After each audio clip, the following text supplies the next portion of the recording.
ये क्या है? पेन का है? हाँ ठीक है।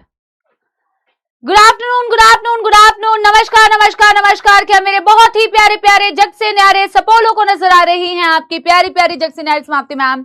Very very good evening, good evening नहीं sorry, good afternoon, good afternoon. बेटा आज हम करने वाले हैं lecture number 6 of breathing and exchange of gases. एक बार सबसे पहले आप बता दीजिए बेटा, am I audible, am I visible? क्या आपको मेरी आवाज सही से आ रही है बेटा? बारिश नहीं भाई, अंधेरा हो रखा है यहाँ। आज मैं जब सुबह उठी थी ना तो मुझे लगा यार मैं शाम में उठ गई हूँ क्या। मुझे लग रहा था आफ्टरनून की जगह बेटा इवनिंग हो रही है, मॉर्निंग की जगह इवनिंग लग रहा था। पता है आज डेट क्या है आज की? आज तो 14th ऑफ, दिख भी नहीं रहा है आंखों से, 14th of August 2026 is the date. आज का जो टॉपिक है बेटा that is transport of gases, regulation of respiration. Yes everybody. And बेटा जी आज जो है ये है मेरा टेलीग्राम चैनल, आज नहीं है ये मेरा टेलीग्राम चैनल, यही है बेटा, है ना। और ये है बेटा हमारा पुराना रिजल्ट सेलिब्रेशन, नई फोटोज आई नहीं है, ये मेरी बेटा किताब और ये मेरे मॉड्यूल्स बेटा। और अब हम रिवाइज करेंगे। सबसे पहले आज तुम लोग के यहाँ पे बेटा ऐसा था क्या? हाँ मुझे लग रहा था क्या? आपको क्या लग रहा था? आपको भी ऐसे लग रहा था क्या? आज मैं सुबह उठी ना तो मैंने कहा ये क्या हो रहा है। कई बार बेटा ऐसा होता है ना कि जब आप वैसे जेन्युइनली भी कई बार ऐसा होता है ना, जब हम कई बारी सुबह उठते हैं तो हमें लगता है कि शाम हो रही है, और वैसे शाम में उठते हैं ना कई बार ऐसा लगता है कि सुबह हो रही है।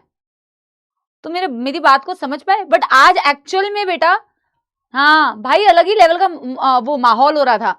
मैंने जैसे ही ना मतलब लाइट ऑफ की, तो सुबह यूजुअली जब आप लाइट ऑफ करते हो ना तो लाइट ऑफ करने के बाद भी काफी लाइट आती है घर के अंदर, कमरे की लाइट ऑफ कर भी दो। आज मैंने लाइट ऑफ की ना तो ऐसा लग रहा था वो शाम वाला टाइम होता है ना, 6-7 बजे वाला टाइम, वो वाला टाइम लग रहा था। लाइट ऑफ करते पूरा अंधेरा हो गया यार। और इतनी बेटा यहाँ ट्रैफिक थी कि मैं लेट और हो गई हूँ, है ना। ओके चलो यार, थैंक यू, ठीक है। आप अच्छे लग रहे हो उसके लिए थैंक यू, मतलब मैं अच्छी लग रही हूँ उसके लिए थैंक यू, ठीक है।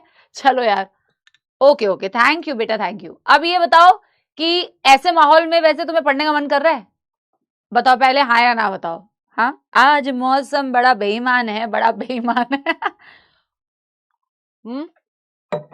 सच्ची सच्ची बताना वैसे, हाँ पढ़ने का मन करे या ना करे पढ़ना पड़ेगा।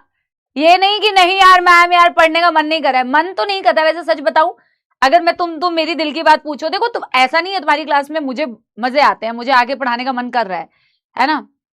लेकिन हाँ कुछ बच्चे ना झूठ में भी यस लिख देते, नहीं नहीं मैम पढ़ने का मन कर रहा है। कुछ बच्चे सच बता रहे कि नहीं। एक्चुअली जब ऐसा वेदर होता है ना तो ऐसा मन करता है चाय पियो और बातें शाते गाने सुनो, है ना। और आज मेरे साथ जो ट्रेजेडी हुई ना यार, मैं तुम्हें सारी कहानी बता देती हूँ, सुनो आप मेरी, जल्दी जल्दी बता देती हूँ ओके। तो आज ना मेरे फोन का जो रिचार्ज है ना वो खत्म हो गया था।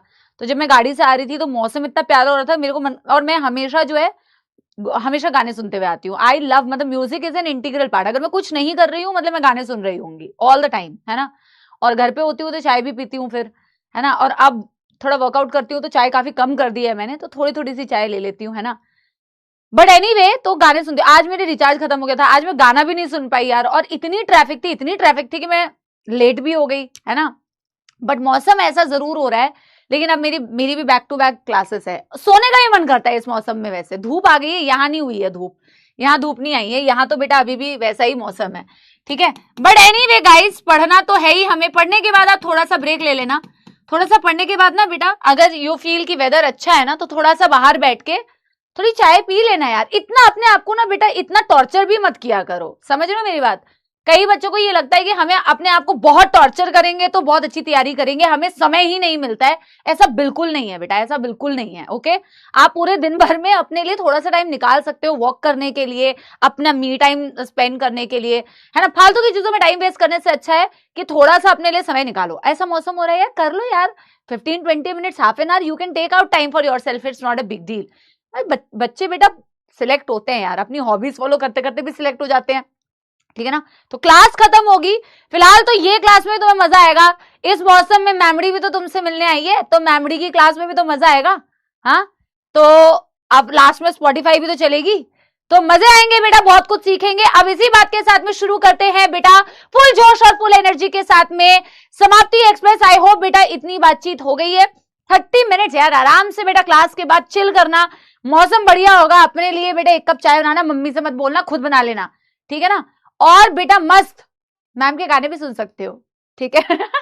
चलिए गाइज, एवरीबॉडी एक बार मुझे बता दीजिए, हाउ इज दी जोश एवरीवन। लव यू बच्चों, लव यू सपोलो, ठीक है ना। टेक इट बेटा not too much, don't take it on yourself too much. छोटे छोटे बच्चे हो यार, इतना भी प्रेशर मत लो, सिंसियरिटी से पढ़ाई करो, आराम आराम से पढ़ाई करने से भी सिलेक्शन हो जाता है, वो जबरदस्ती का पैनिक करने से सिलेक्शन नहीं होता है। आराम आराम से बेटा तसल्ली से सिर्फ पढ़ाई करते जाओ, उससे हो जाता है यार, हो जाता है यार, ठीक है।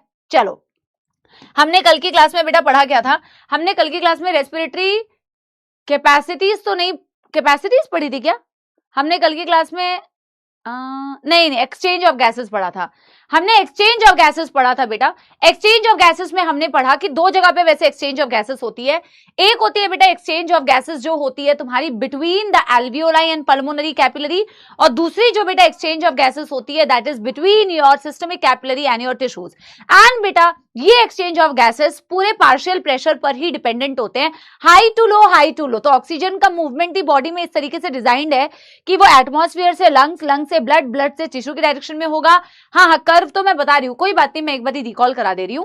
और फिर बेटा आपकी CO2 का मूवमेंट जो होता है इसी तरीके से बॉडी में डिजाइंड है कि टिश्यू से बेटा ब्लड, ब्लड से लंग्स, लंग्स से एटमॉस्फेयर की तरफ होगा। मैं एक बार रिकॉल करा देती हूं ना यार। आपकी एटमॉस्फेयर में ऑक्सीजन का प्रेशर था 159, ऑक्सीजन 159 से आती है 104, 104 से जाती है बेटा आपके पल्मोनरी कैपिलरी में जहां ऑक्सीजन का प्रेशर होता है 40। देखो बॉडी के अंदर ऑक्सीजन का प्रेशर या तो 104 होता है, या तो 40 होता है, या तो 95 होता है।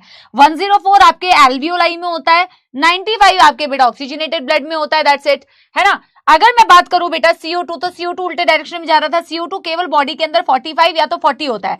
तो जहां से आप डिफ्यूज करोगे CO2 को वहां 45, जहां पे डिफ्यूज करोगे वहां पे 40, एंड बेटा फिर एक्सहेल आउट करोगे एटमॉस्फेयर में बेटा CO2 का प्रेशर होता है 0.3। तो this is the movement of gases. अब जब आप ऑक्सीजन को यहां डिफ्यूज करते हो, ब्लड को सैचुरेट करते हो, यहां ऑक्सीजन का प्रेशर 40 तो नहीं रहेगा, यहां से जाने वाली बेटा जो पल्मोनरी वेन होगी वहां ऑक्सीजन का पार्शियल प्रेशर बढ़ गया होगा। कितना बढ़ गया होगा मैमड़ी? 40 से वो बढ़ के बेटा 95 हो जाता है ऑक्सीजन का पार्शियल प्रेशर। और जब CO2 को आप डिफ्यूज बैक करते हो तो यहां से जाने वाले ब्लड में अब CO2 45 नहीं होगा, 45 से थोड़ा कम हो गया होगा। और बॉडी के अंदर कितना कम हो सकता है बेटा CO2 का पार्शियल प्रेशर? 40 ही हो सकता है, या तो 40 या तो 45, दैट्स इट। समझ में आ गई बेटा बात? Yes, easy PG, very easy. Ma'am यही ऑक्सीजनेटेड ब्लड फिर हमारे हार्ट में जाता है। हार्ट का डब्बा डायग्राम बनाओ, right atrium, left atrium, right ventricle बेटा, लेफ्ट वेंट्रिकल। यहां हमारा डीऑक्सीजनेटेड ब्लड है, यहां हमारा ऑक्सीजनेटेड ब्लड है। हमारे ऑक्सीजनेटेड ब्लड में ही तो बेटा कैसा प्रेशर था? ऑक्सीजन का प्रेशर 95 था, CO2 का प्रेशर बेटा 40 था, राइट। यही ब्लड बेटा वेंट्रिकल में जाएगी, वेंट्रिकल से पूरी बॉडी को आयोटा सप्लाई करती है। हम यहाँ पे आयोटा की एक ब्रांच की बात करेंगे जिसे हम कहते हैं सिस्टमिक आर्टरी। तो यहां ऑक्सीजनेटेड ब्लड ही तो है, सेम प्रेशर है बेटा, ऑक्सीजन 95 है, CO2 बेटा आपकी कितनी है? CO2 आपकी बेटा 40 है, ठीक है ना। और अब आप टिश्यू में देखो, टिश्यू से आप क्या करते हो बेटा? टिश्यू से आप CO2 को डिफ्यूज करोगे टुवर्ड्स द ब्लड, तो टिश्यू में ऑफ कोर्स बेटा CO2 का पार्शियल प्रेशर 45 होगा, क्योंकि इससे ज्यादा होना चाहिए। 45 से 40 के डायरेक्शन में CO2 को भेज दिया। ऑक्सीजन का प्रेशर 95 से कम होना चाहिए, 95 से कम मतलब कितना कम हो सकता है बॉडी के अंदर बेटा? 40 ही हो सकता है, यही तो बताया था मैंने, 95 से 40 के डायरेक्शन में चला जाएगा। और सपोलो एक और बात मुझे बताओ, यहां से जाने वाली जो सिस्टमिक वेन होगी जहां से डीऑक्सीजनेटेड ब्लड जाएगा, 45 से CO2 को इस डायरेक्शन में शिफ्ट कर चुके हो, तो यहां से जाने वाले डीऑक्सीजनेटेड ब्लड में अब प्रेशर 40 तो नहीं रहेगा, CO2 का बढ़ गया होगा। कितना बढ़ जाता है बेटा? ऑब्वियसली 45। वही तो ब्लड तुम फिर लंग्स के पास लेके जाते हो, लंग्स के पास लेके जाओगे। ऑक्सीजन 95 से टिश्यू को दे दिया तो ऑक्सीजन का यहाँ पार्शियल प्रेशर कितना हो जाता है बेटा? 40 हो जाता है। This is the partial pressure of CO2 and oxygen in the deoxygenated blood, that's all, that's it, ठीक है ना। समझ में आ गई बेटा बात? इसके अलावा हमने ऑक्सीजन डिसोसिएशन कर पढ़ा था, जो कि हमने बेटा किसके थ्रू पढ़ा? With the help of the, पहले हमने ट्रांसपोर्ट ऑफ गैसेस पढ़ा। हमने कहा ट्रांसपोर्ट ऑफ गैसेस में ऑफ कोर्स बेटा हमारे ब्लड का बहुत इंपॉर्टेंट रोल है इन ट्रांसपोर्ट ऑफ गैसेस। और हम कहते हैं सपोलो ट्रांसपोर्ट ऑफ गैसेस में ऑक्सीजन का ट्रांसपोर्ट सबसे पहले ब्लड के थ्रू कैसे हो रहा है? पहले तो 3% dissolved in the plasma and 97% बेटा bound with the haemoglobin. Haemoglobin is, कुछ उल्टा लिख दिया है क्या मैंने डेटा? CO2 45, ऑक्सीजन 40, सही तो लिखा है यार, क्या परेशानी है यार? क्या रॉन्ग पिक्चर बना दिया है? अच्छा ठीक है। अरे हाँ, राइट एट्रियम में जाएगा, लो ठीक है, थोड़ा सा रॉन्ग पिक्चर हो गया यार, इतनी जल्दी जल्दी बोलती हूँ, कभी कुछ तो हो जाएगा। तुम्हें पता है कि ये रॉन्ग नहीं है, तुम्हें पता है स्लिप ऑफ हैंड है, ठीक है ना, नाटक मत किया करो। और तुम जो बेटा जानबूझ के गलत, जानबूझ के नहीं, तुम तो गलती करते रहते हो, तब मैंने कुछ बोला है तुम्हें? चुप हो जाओ। सुनो इधर, ऑक्सीजन डिसोसिएशन कर्व में oxygen 3% dissolved in the plasma, 97% bound with the haemoglobin. हमने हीमोग्लोबिन की शक्ल बनाई थी, हमने कहा था हीमोग्लोबिन में दो पार्ट्स होते हैं बेटा, एक होता है हीम पार्ट, एक होता है ग्लोबिन पार्ट। ध्यान से सुनना, ग्लोबिन जो होता है प्रोटीन पार्ट होता है, हीम जो होता है बेटा वो नॉन प्रोटीन पार्ट होता है। ग्लोबिन जो प्रोटीन पार्ट होता है ना बेटा, वो ग्लोबिन में जो है वो 4 प्रोटीन की चेन होती है, 2 अल्फा की चेन होती है, 2 बीटा की चेन होती है, ठीक है ना। और हर एक प्रोटीन की चेन के साथ में बेटा एक हीम पार्ट जुड़ा होता है जिसमें आयरन होता है, +2 स्टेट में होता है। तो 4 ग्लोबिन की चेन है तो 4 हीम पार्ट भी होगा बेटा हमारे पास, राइट। और हर एक हीम के साथ में बेटा एक ऑक्सीजन बाइंड कर सकता है, जिसकी वजह से हम कहते हैं एक हीमोग्लोबिन हमारा 4 ऑक्सीजन से मैक्सिमम बाइंड कर सकता है, सैचुरेट कर सकता है, मैक्सिमम 4 ऑक्सीजन से को बाइंड कर सकता है। हमारे बेटा 100 ml ब्लड में, मैंने कैलकुलेशन बताई थी, हमारे बेटा 100 ml ब्लड में, हमारे 100 ml ब्लड में ऑन एन एवरेज में मान के चलती हूँ इजी कैलकुलेशन के लिए 15 ग्राम हीमोग्लोबिन होता है। और हमारे बेटा 1 ग्राम हीमोग्लोबिन के पास ना ये पोटेंशियल है कि वो 1.34 ml ऑक्सीजन को कैरी कर सकता है, ठीक है ना। और इस हिसाब से अगर मैं हमारे 100 ml ब्लड में देखूं कि कितना ऑक्सीजन कैरी हो सकता है, तो क्योंकि 100 ml ब्लड में 15 ग्राम हीमोग्लोबिन है और 1 ग्राम हीमोग्लोबिन इतना ऑक्सीजन कैरी करता है, तो 15 ग्राम कितना कैरी करेगा, इतना कैरी करेगा, यानी 20 ml ऑक्सीजन। क्या ये डिलीवर भी इतना ही करता है बेटा? क्या 100 ml ब्लड इतना ही डिलीवर करता है? क्या नहीं करता है बेटा? ये हमारी पॉकेट मनी है जिसको हम खर्च जो है वो depending upon the different requirements, खर्च हम अलग अलग तरीके से करेंगे। हम हमेशा इतना खर्च नहीं करते, हम इतना बेटा मैक्सिमम बाइंड कर सकते हैं बट इतना हम खर्च नहीं करते, जैसी रिक्वायरमेंट है उस हिसाब से खर्च करते हैं। नाउ हमने जो ऑक्सीजन डिसोसिएशन कर्व पढ़ा था उसमें हमने परसेंटेज सैचुरेशन ऑफ बेटा haemoglobin against the partial pressure of oxygen, percentage saturation of haemoglobin with oxygen, जिसमें हमें एक बेटा सिग्मोइड कर्व मिलता है एट सर्टेन पार्शियल प्रेशर। तुम्हारी ब्लड की सैचुरेशन, तुम्हारा हीमोग्लोबिन कितना सैचुरेट होता है हम देखते हैं। तो हम ये कहते भी है बेटा इनिशियल ये थोड़ा सा ना इनिशियल स्लो बाइंडिंग होती है, क्योंकि इनिशियल जो हीमोग्लोबिन बेटा ऑक्सीजन से बाइंड करता है थोड़ा सा स्लो लोड करता है, ऑक्सीजन थोड़ा धीरे धीरे लोड करता है, बट जैसे 1-2 ऑक्सीजन बाइंड कर जाते हैं तो विद टाइम बेटा, वेरी गुड आंसर आप सही दे रहे हो, विद टाइम बेटा क्या है, विद टाइम हम कहते हैं कि हमारा जो है इजी सैचुरेशन हो जाती है, तो सिग्मोइड कर्व दिखता है। तो at different partial pressure different saturation level of your haemoglobin is seen बेटा। जब मैं बात करती हूँ हमारे लंग्स पे, तो हमारे 104 पार्शियल प्रेशर पे अप्रोक्सीमेटली हमें 100% सैचुरेशन दिखती है, विच इज नॉट 100%, 97% दिखती है। और हम कहते हैं बेटा कि इतने पार्शियल प्रेशर पे हमारे जो लंग्स में सैचुरेशन दिखता है हीमोग्लोबिन का, विच इज बेटा 100 ml ब्लड के पास 20 ml ऑक्सीजन होता है। लेकिन फिर मैं ये भी देखती हूँ ग्राफ में कहीं पे बेटा मान लो कि 40 पार्शियल प्रेशर है, एट 40 पार्शियल प्रेशर तुम हीमोग्लोबिन का सैचुरेशन देखोगे तो वो 75% सैचुरेशन है। तो मैम 25% कहां गया, 25% कहां गया, 25% इज डिसोसिएटेड। तभी तो बेटा हम कहते हैं कि this is oxygen dissociation curve, क्योंकि हम कह रहे हैं कि यार 40 पार्शियल प्रेशर पर 75% ब्लड क्यों सैचुरेटेड है, क्योंकि यार 25% तुमने दे दिया है, डिसोसिएट कर दिया है, टिश्यूज में डिसोसिएट कर दिया एट नॉर्मल फिजियोलॉजिकल कंडीशन। कभी 25% डिसोसिएट करोगे, कभी बेटा 75% भी डिसोसिएट करोगे, डिपेंडिंग अपॉन द रिक्वायरमेंट बेटा आप डिसोसिएशन करोगे। Got my point? एंड उसी कैलकुलेशन के हिसाब से अगर तुम देखते हो 20 ml में से मैंने 25% डिसोसिएट कर दिया है, तो 20 ml का 25% होता है 5 ml। वही एनसीईआरटी कहती है eight normal physiological condition 5 ml of oxygen is beta delivered to the tissues at normal physiological condition। हमने यहीं तक पढ़ा था। एक चीज और बताओ जो बेटा नीट में पूछा भी गया है, नीट में पूछा गया है कि मेनली बाइंडिंग ऑफ, आज मैं आपको ना कुछ डायग्राम्स बनवाऊंगी जो पूरे ट्रांसपोर्ट ऑफ गैसेस का कंक्लूजन है बेटा। अगर आप, लेकिन वो डायग्राम पीडीएफ से पढ़ने वालों को काम नहीं आएगी, जो क्लास में नहीं आते उनको काम नहीं आएगी। ये डायग्राम उनको काम आएगा जो क्लास में पहले पूरा थ्योरी को मतलब पूरा लगातार पढ़े हैं, और फिर आपको ना जब भी रिवाइज करना होगा तो आप बेटा उस डायग्राम से भी रिवाइज कर सकते हैं। तो ट्रांसपोर्ट ऑफ CO2 के बाद में तुम्हें वो डायग्राम्स कुछ बताऊंगी, मेडीजी का स्क्रीनशॉट है, ठीक है ना, तो मैं आपको वो डायग्राम बताऊंगी, वो कंक्लूजन है सारे ट्रांसपोर्ट ऑफ गैसेस का। Got it? अच्छा सुनो मेरी बात, मेनली बाइंडिंग ऑक्सीजन की होगी हीमोग्लोबिन से या नहीं होगी, ये कौन डिसाइड करता है? ये डिसाइड करता है बेटा पार्शियल प्रेशर ऑफ ऑक्सीजन, उस पर्टिकुलर जगह का पार्शियल प्रेशर ऑफ ऑक्सीजन ये डिसाइड करता है कि उसकी बाइंडिंग हीमोग्लोबिन से होगी या बाइंडिंग नहीं होगी।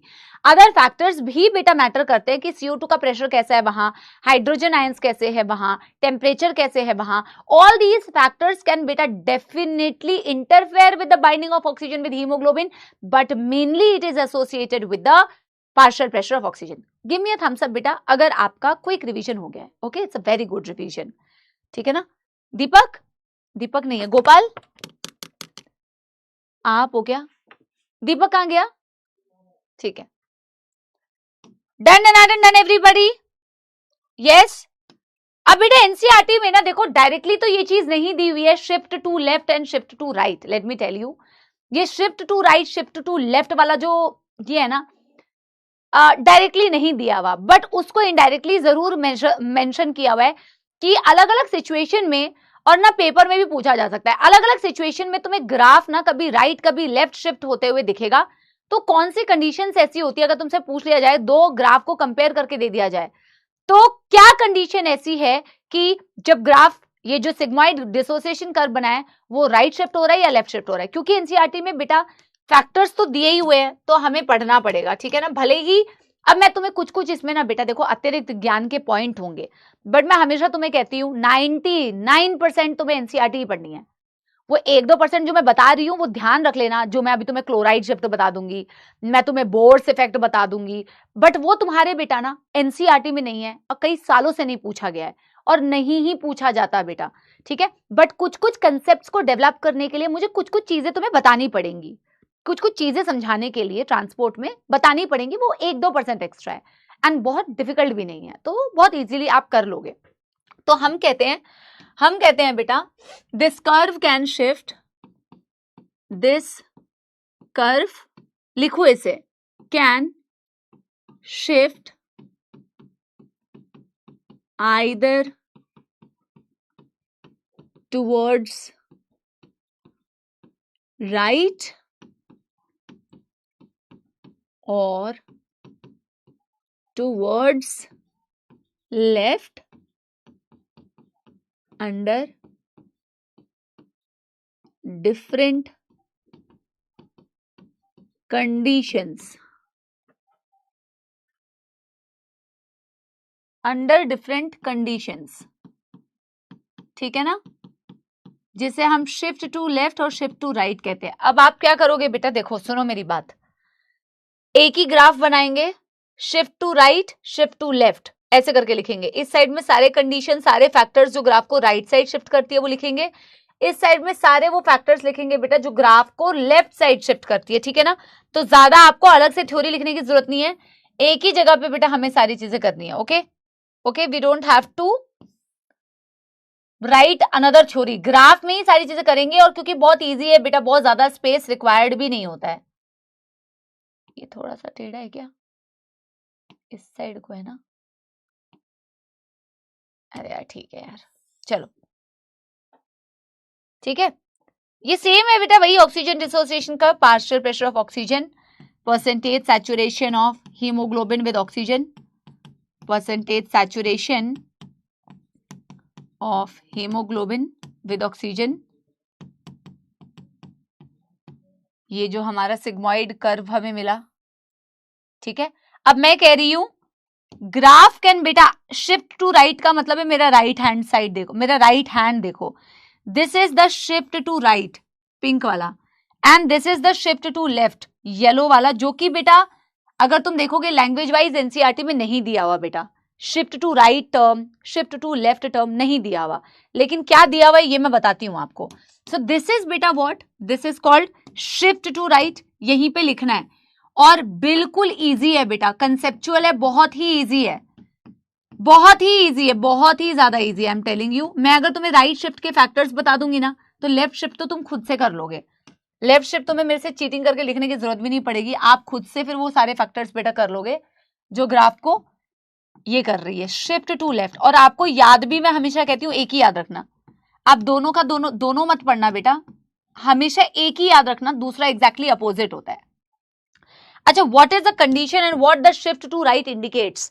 शिफ्ट टू राइट बेटा नेगेटिव को इंडिकेट करता है। जब हम एंजाइम्स का भी बायोमोलिक्यूल्स में ग्राफ पढ़ाया करते थे, एंजाइम इनहिबिशन का, अब तो नहीं पढ़ाते हैं क्योंकि दिया ही नहीं है। बहुत सारी चीजें पढ़ाया करते थे एंजाइम में, competitive, non competitive, feedback mechanism, और उसमें बहुत सारे ग्राफ्स भी होते थे वीमैक्स और केएम को रिप्रेजेंट करते हुए। खत्म हो गया। तो एंजाइम इनहिबिशन जब भी होती है तो उसमें भी राइट साइड ही ग्राफ शिफ्ट होती है। हमेशा राइट साइड कोई चीज शिफ्ट होती है ना ग्राफ में आपके यहाँ पे, वो नेगेटिव को इंडिकेट करती है। नेगेटिव का यहाँ पे मतलब क्या है वैसे? अगर राइट शिफ्ट हो रहा है ना ग्राफ, अगर तुम्हें कंपेयर करके दिया जाए व्हाइट वाले को और ग्रीन वाले को, तुम्हें बोला जाए कि ये जो ग्रीन बोल रही हूँ यार, क्या पिंक वाला ग्राफ, तो पिंक जो है वो शिफ्ट टू राइट को इंडिकेट कर रहा है। इट इंडिकेट्स बेटा the dissociation of oxy haemoglobin. ये इंडिकेट करता है ऑक्सी हीमोग्लोबिन के अलग होने को। नेगेटिव का मतलब यहाँ पे है it indicates the dissociation of oxy haemoglobin. Oxy haemoglobin का डिसोसिएशन होना कहां पे होता है बेटा? At the level of your tissue. तो अगर सब पूछा जाए कि टिश्यू में ऐसी कौन सी कंडीशंस है कि ऑक्सी हीमोग्लोबिन अलग हो रही है, और मैंने आपसे कहा था ऑक्सी हीमोग्लोबिन बनेगा या ऑक्सी हीमोग्लोबिन अलग होगा, वैसे तो वो मेनली डिपेंडेंट होता है उस पर्टिकुलर जगह पे ऑक्सीजन का पार्शियल प्रेशर कैसा है। बट हमने ये भी कहा था other factors like CO2, hydrogen ion, temperature, ये सारे फैक्टर्स बेटा उसकी बाइंडिंग को इंपैक्ट कर सकते हैं। राइट, कहा था ना। शिफ्ट टू राइट का मतलब मैम ने कहा कि इट इंडिकेट्स बेटा dissociation of oxy haemoglobin. Negative है मतलब डिसोसिएशन ऑफ HbO2, इसके डिसोसिएशन को इंडिकेट कर रहा है। इसका डिसोसिएशन कहां हो रहा है? At the level of tissue. Definitely tissues में बेटा इसका डिसोसिएशन हो रहा है। डिसोसिएशन तो हमें पता ही है ना बेटा, ये कोई मैंने नई बात बताई। ऑक्सी हीमोग्लोबिन बनता कहां है? लंग्स पे बनता है।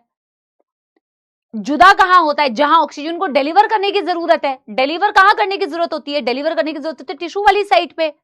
तो डेफिनेटली मैम ऑक्सीजन और हीमोग्लोबिन को अलग करवाने वाला साइट जो है वो होता है टिश्यू। यानी शिफ्ट टू राइट जो हमें दिखेगा टिश्यू वाले लेवल पे। ऐसे कौन से फैक्टर्स होते हैं जो वहां ऑक्सीजन को हीमोग्लोबिन से अलग करा रहे हैं? वहां ऑक्सीजन का पार्शियल प्रेशर कम होता है। कम होता है कि नहीं? टिश्यूज में ऑक्सीजन का प्रेशर कम होता है। लंग्स में ऑक्सीजन का प्रेशर बहुत ज्यादा होता है। ऑक्सीजन का प्रेशर जहां ज्यादा होगा वो उसकी हीमोग्लोबिन से बाइंडिंग कराएगा। मेनली तो उसी पे डिपेंडेंट है। टिश्यू में ऑक्सीजन का प्रेशर कम है एंड ये फर्स्ट फैक्टर है जो उनकी बेटा डिसोसिएशन के लिए रिस्पॉन्सिबल है। बट इसके अलावा लेट मी टेल यू, अभी मैं CO2 का ट्रांसपोर्ट तुम्हें बताऊंगी तो तुम और बेटर कनेक्ट कर पाओगे, बट वैसे भी कनेक्ट करोगे। बेटा क्या हो रहा है टिश्यूज में? कैटाबॉलिक रिएक्शंस, ऑक्सीजन का यूटिलाइजेशन। जब ऑक्सीजन यूज होगी तो बाई प्रोडक्ट बनता है CO2 बनता है।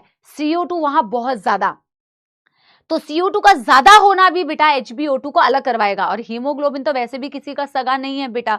जहां ऑक्सीजन का पलड़ा भारी था तो ऑक्सीजन से बाइंड कर गया, जहां CO2 का पलड़ा भारी है तो वहां CO2 से बाइंड करेगा। आप देखोगे तो टिश्यू में CO2 ज्यादा है। और बेटा अभी मैं आपको CO2 को ट्रांसपोर्ट में समझाऊंगी। जहां पे CO2 ज्यादा होता है, आंख बंद करके तुम्हें याद रखना है, वहां हाइड्रोजन आयंस भी ज्यादा होते हैं। उस कंडीशन में हाइड्रोजन आयंस भी ज्यादा होते हैं। मैं आपको अभी समझाऊंगी कि कैसे हाइड्रोजन आयन ज्यादा है। I will explain it to you, but अभी याद रख लो कि CO2 जहां ज्यादा वहां हाइड्रोजन आयंस भी ज्यादा। हाइड्रोजन आयन ज्यादा मतलब कि ये भी डिसोसिएशन करवाते हैं। कैसे करवाते हैं ये भी डायग्राम में दिखाऊंगी, रटना नहीं है। हाइड्रोजन ज्यादा होने का मतलब पीएच कम होगा कि नहीं होगा? एसिडिक कंडीशन है कि नहीं है? हाइड्रोजन आयन ज्यादा यानी कि पीएच कम। और टिश्यूज में बेटा टेम्परेचर भी ज्यादा होता है। This is also responsible for oxy haemoglobin dissociation. इसके फैक्टर समझ में आ गए। तो शिफ्ट टू लेफ्ट बेटा क्या एग्जैक्टली अपोजिट नहीं होगा? क्या वो मुझे बताने की जरूरत है? ये खुद कर पाओगे। शिफ्ट टू लेफ्ट क्या इंडिकेट करता है? Binding of oxygen with haemoglobin, यानी कि association of HbO2 at the level of lungs. PO2 is more, CO2 is less. जहां CO2 कम होगा वहां हाइड्रोजन कम होगा। हाइड्रोजन कम होगा तो बेटा pH ज्यादा होगा, टेम्परेचर कम compare to the tissue. That's it. कितनी बार इसमें से क्वेश्चंस आए हैं तुम्हें पता है? और यही कंडीशन पूछी गई है कि बताओ डिसोसिएशन में ऑक्सीजन ज्यादा है या CO2 ज्यादा है, हाइड्रोजन ज्यादा है, टेम्परेचर ज्यादा है, pH ज्यादा है। यही कंडीशंस पूछी जाती है। लिखवा दूं?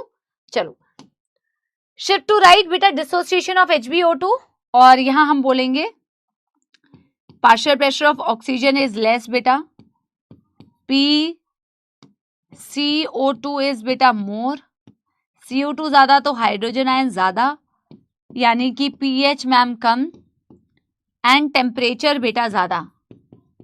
ये सारे फैक्टर्स आपके बेटा ऑक्सीजन और हीमोग्लोबिन को जुदा करवाने के लिए रिस्पॉन्सिबल होते हैं। एग्जैक्टली अपोजिट होता है शिफ्ट टू लेफ्ट में। Shift to left is what? Shift to left is association of oxy haemoglobin, association of HbO2, समझे? और इसमें हम कहेंगे कि कौन कौन से फैक्टर्स हैं। ऑफ कोर्स ऑक्सीजन का पार्शियल प्रेशर यहां ज्यादा होता है, यहां CO2 का पार्शियल प्रेशर कम होगा, जहां CO2 कम होगी वहां हाइड्रोजन आयंस कम होंगे, यानी कि pH मैम ज्यादा होगा, और टेम्परेचर कंपेयर टू दैट बेटा more. All these factors are responsible for association of HbO2। Done डनाडन डन कर लो गाइस, डन डनाडन डन कर लो।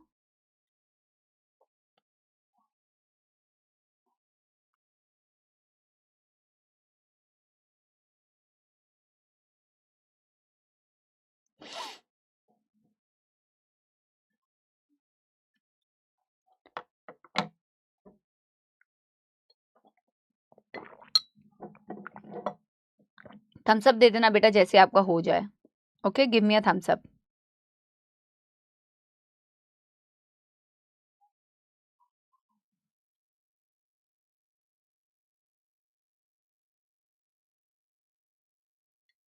हो गया सारे बच्चों का? बेटा किसी को कोई परेशानी? मैं एक बार एनसीईआरटी से बेटा ये वाला दिखाऊं आपको कि कहाँ एनसीईआरटी ने दिया हुआ है। अच्छा, शिफ्ट टू राइट में ही ना हमें एक इफेक्ट दिखता है जिसे बोर्स इफेक्ट कहते हैं, बट मैं यहाँ पे नहीं लिखवा रही हूँ, है ना। बोर्स इफेक्ट कहते हैं। बोर्स इफेक्ट क्या हो गया? मतलब हो गया है ना, किसी को कोई परेशानी नहीं है ना? All good? हाँ ठीक है, चलो बहुत बढ़िया। बेटा देखो, बोर्स इफेक्ट ना मैं यहाँ पे नहीं लिखवा रही हूँ, बट मैं आपको अभी डायग्राम बनवाऊंगी ना तो वहां पे लिखवाऊंगी। ये एनसीईआरटी में क्या लिखा हुआ है एक बार जरा देखो। देखो, this curve is called oxygen dissociation curve, highly useful in studying the effect of factors like PCO2, hydrogen concentration, etc. on binding of oxygen with hemoglobin।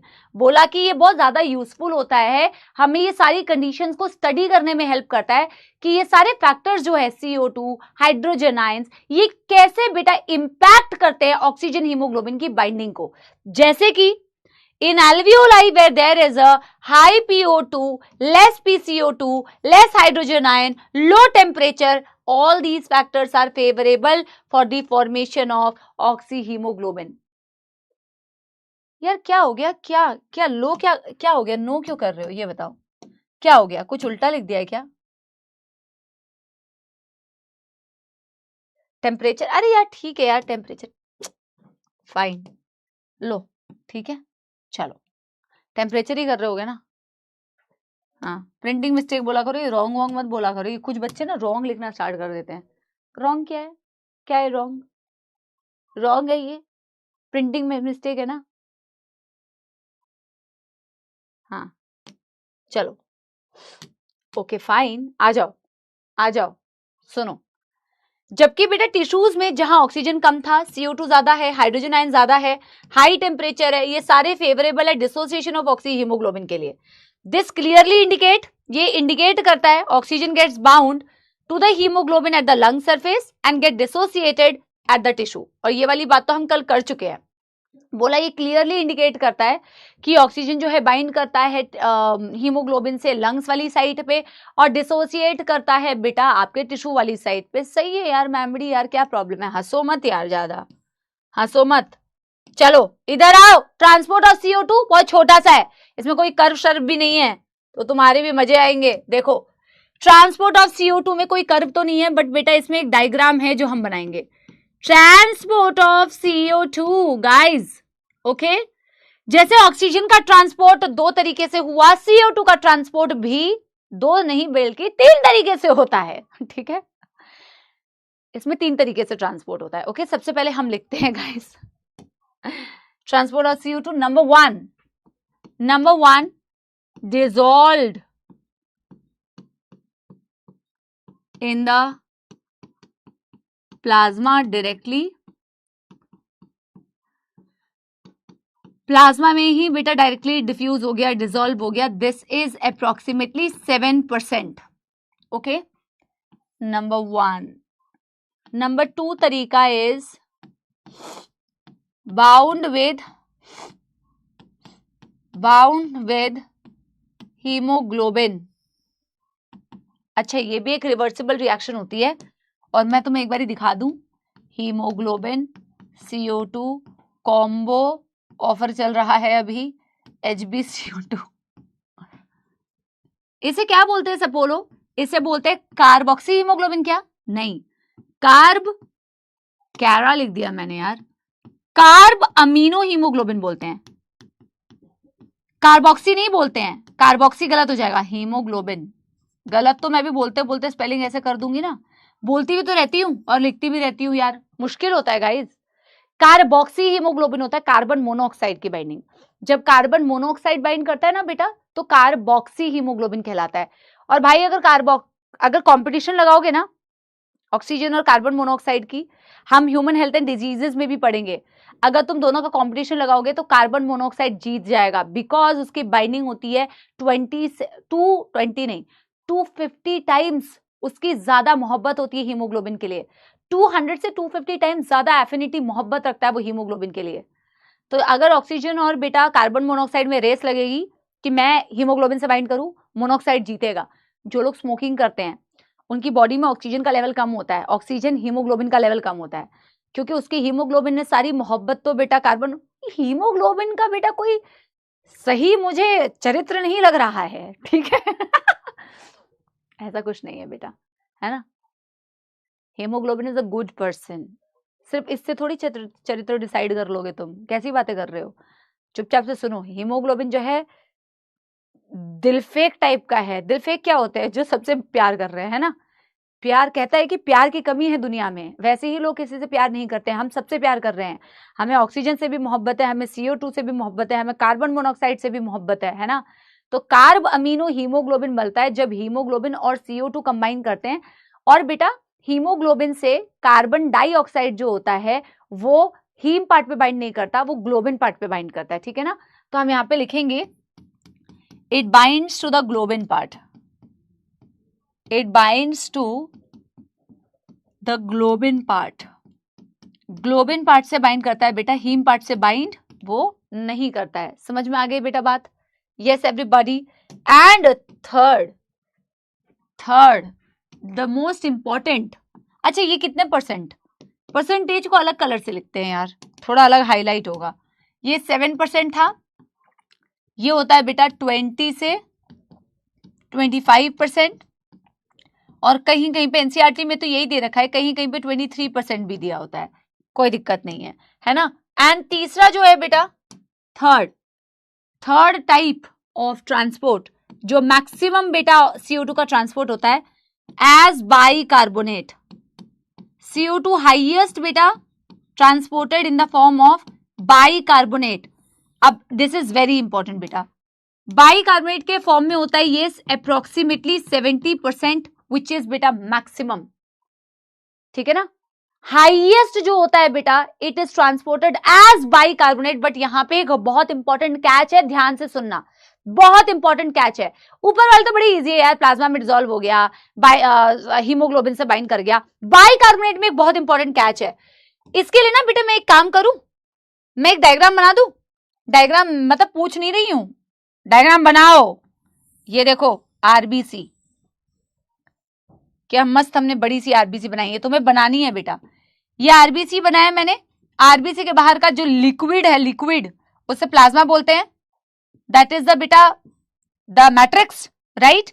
अब गाइस देखिए इधर सुनिए मेरी बात, देखिए गाइस, दिखाओ यार, मैं बोल ही जा रही हूं.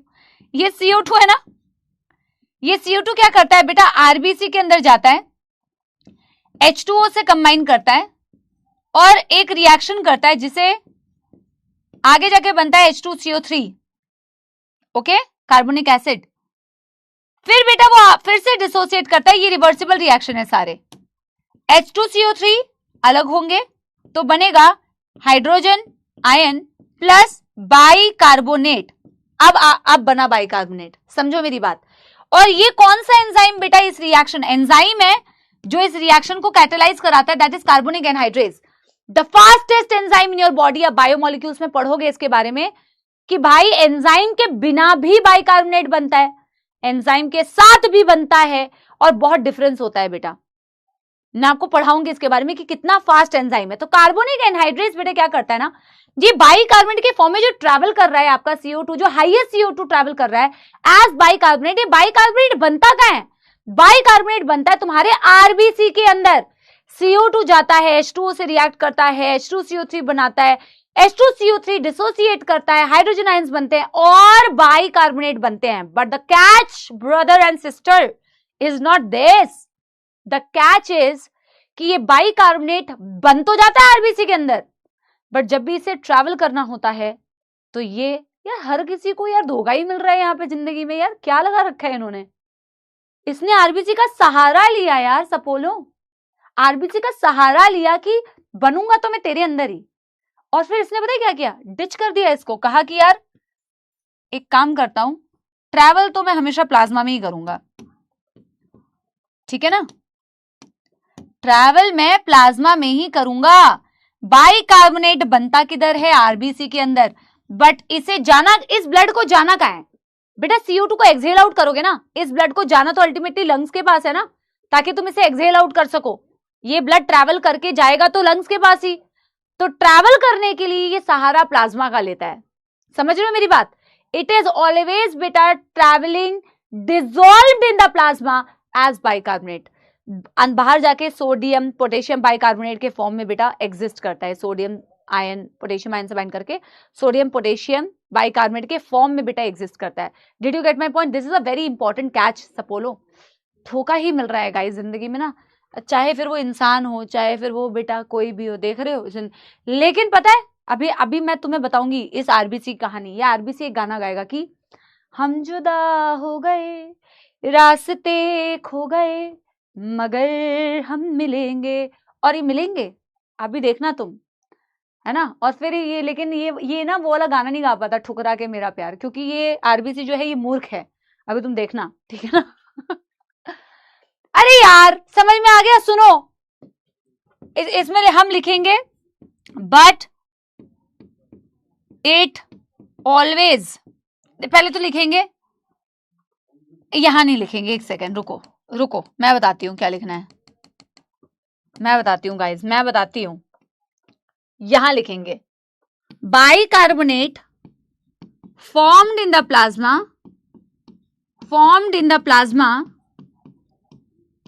अरे यार क्या कर रही हूं मैं, formed in the RBC but always travels dissolved in plasma,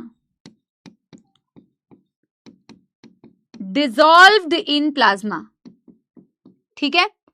अब मैं कार्बोनिक एनहाइड्रेज के बारे में लिख देती हूं, कार्बोनिक एनहाइड्रेज जिसको मैंने Ca लिख रखा है ना, Ca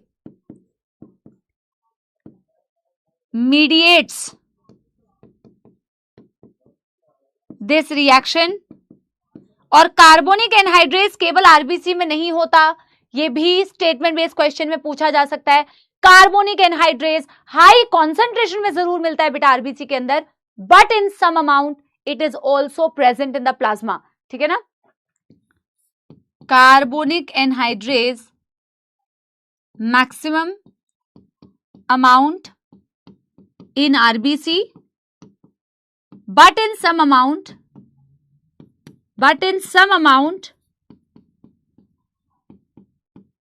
also in plasma. Got my point? एक और बात लिखानी है बेटा मेरे को, जो अतिरिक्त ज्ञान होगा, बट लिखवाती हूं।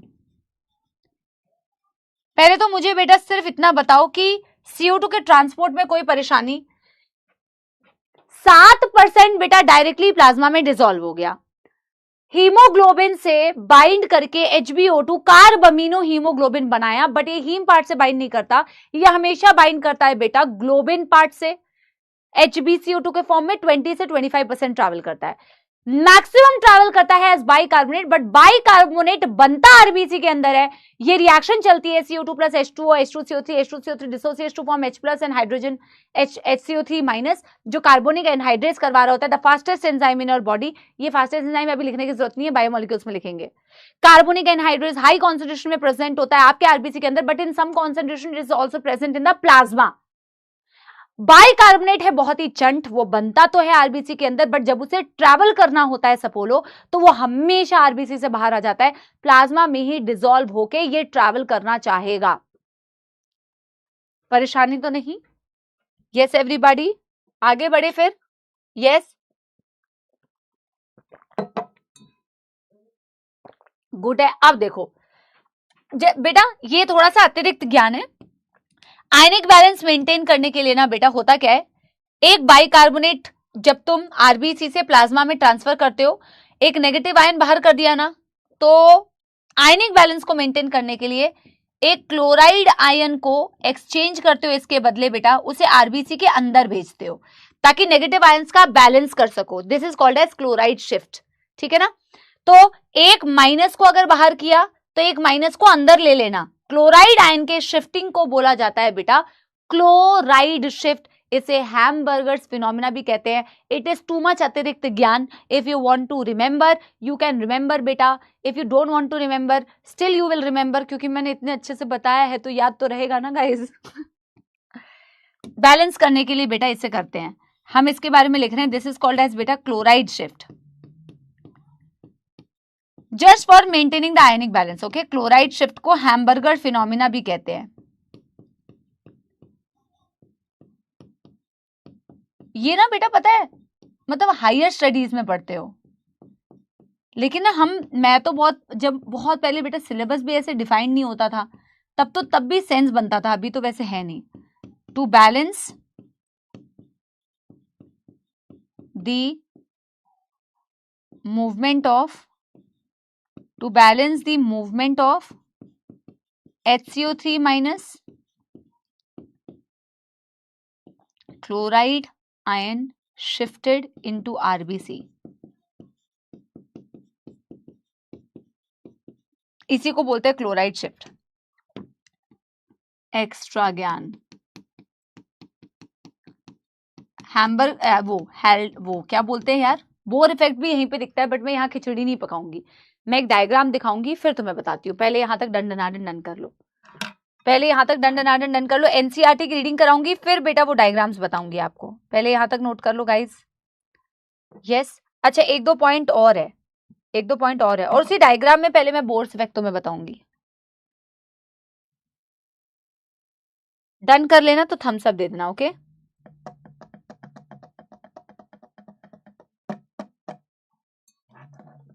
Everybody done. एनसीईआरटी ने एक डेटा लिख रखा है बेटा, हर 100 ml ब्लड 4 ml में साइड जाती हूँ, 4 ml CO2 को वो डिलीवर करता है ना, टू दी लंग्स। ये वाला डेटा एक हम लिखेंगे एनसीईआरटी वाला।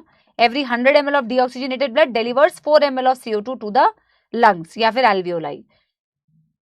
जैसे ऑक्सीजन के लिए डेटा दिया हुआ है वैसे CO2 के लिए डेटा दिया हुआ है। ओके, डन हो गया एवरीबॉडी, डन। ओके, एक तो ये वाला पॉइंट लिखते हैं। एक डायग्राम इससे रिलेटेड कंक्लूजन देती हूँ, फिर वो मेडिजी वाली डायग्राम दिखाऊंगी। मेडिजी वाली डायग्राम लेकिन घर जाके बनाना, ठीक है ना। मेडिजी अगर तुम्हारे पास है फिर तो कोई दिक्कत नहीं है, एक नोट डाल के लिखो, क्योंकि बेटा ये ना एक तरीके से पहले तो ये लिखो, every 100 ml of deoxygenated blood, every 100 ml of deoxygenated blood delivers 4 ml CO2 to alveoli या फिर लंग्स। एक ही बात है ना, alveoli से तो लंग्स बना है। अच्छा, मैं तुम्हें ना एक कंक्लूजन वाला ना एक छोटा सा डायग्राम मेरे साथ ही बनवा देती हूँ, जो तुमने अभी किया ना, इससे तुम्हें ऑक्सीजन की डिसोसिएशन भी थोड़ी समझ में आएगी कि टिश्यू वाली साइड पे। अच्छा एक बात बताओ बेटा, मैं तुमसे एक क्वेश्चन पूछती हूँ, जितने भी फैक्टर्स तुम्हारे ऑक्सीजन और हीमोग्लोबिन को डिसोसिएट कराने वाले हैं, डिसोसिएशन कहाँ होती है? तुम्हारे टिश्यूज में। सुनना मेरी बात ध्यान से, जितने भी फैक्टर तुम्हारे ऑक्सीजन और हीमोग्लोबिन की डिसोसिएशन कराते हैं, वही सारे फैक्टर्स क्या तुम्हारे CO2 और हीमोग्लोबिन की एसोसिएशन भी कराएंगे? यस या नो में मुझे आंसर दो। जो भी फैक्टर्स तुम्हारे ऑक्सी हीमोग्लोबिन को जुदा करा रहे हैं, सेम फैक्टर्स तुम्हारे बेटा CO2 और हीमोग्लोबिन की बाइंडिंग भी करा रहे होंगे, क्योंकि टिश्यू वाले साइट पे ऑक्सी हीमोग्लोबिन अलग होता है, जो भी फैक्टर्स करवाता है उसे, और उसी जगह पे बेटा CO2 और हीमोग्लोबिन बाइंड भी तो करता है। और सिमिलरली मैं कह सकते हूं, जितने भी फैक्टर्स तुम्हारे लंग्स में बेटा ऑक्सी हीमोग्लोबिन की बाइंडिंग कराएंगे, वही सारे फैक्टर्स तुम्हारे CO2 और हीमोग्लोबिन को डिसोसिएट कराएंगे। There is no rocket science, it is very easy. अब मैं अगर बेटा यहाँ पे क्या ये डायग्राम तुम्हें बनाना है? बिल्कुल बनाना है बेटा, ये वाला बना लो। मेडिजी वाले जो मैं तुम्हें 2 डायग्राम्स दिखाऊंगी, उसमें से एक डायग्राम तो एक्चुअल में यही है। अब तुम्हें समझ आ चुका है तो इसमें बहुत आसान लगना चाहिए तुम्हें ये, बस थोड़ी सी इसमें बेटा एड ऑन्स तुम्हें बताऊंगी, बाकी तो हम पढ़ चुके हैं। इतना ही डायग्राम है बेटा, सारी चीजें यहीं पे लिखनी है इसी के अंदर। ये बनाते हैं RBC, एक सेकेंड, RBC इससे बनाते हैं, एक्लिप्स से।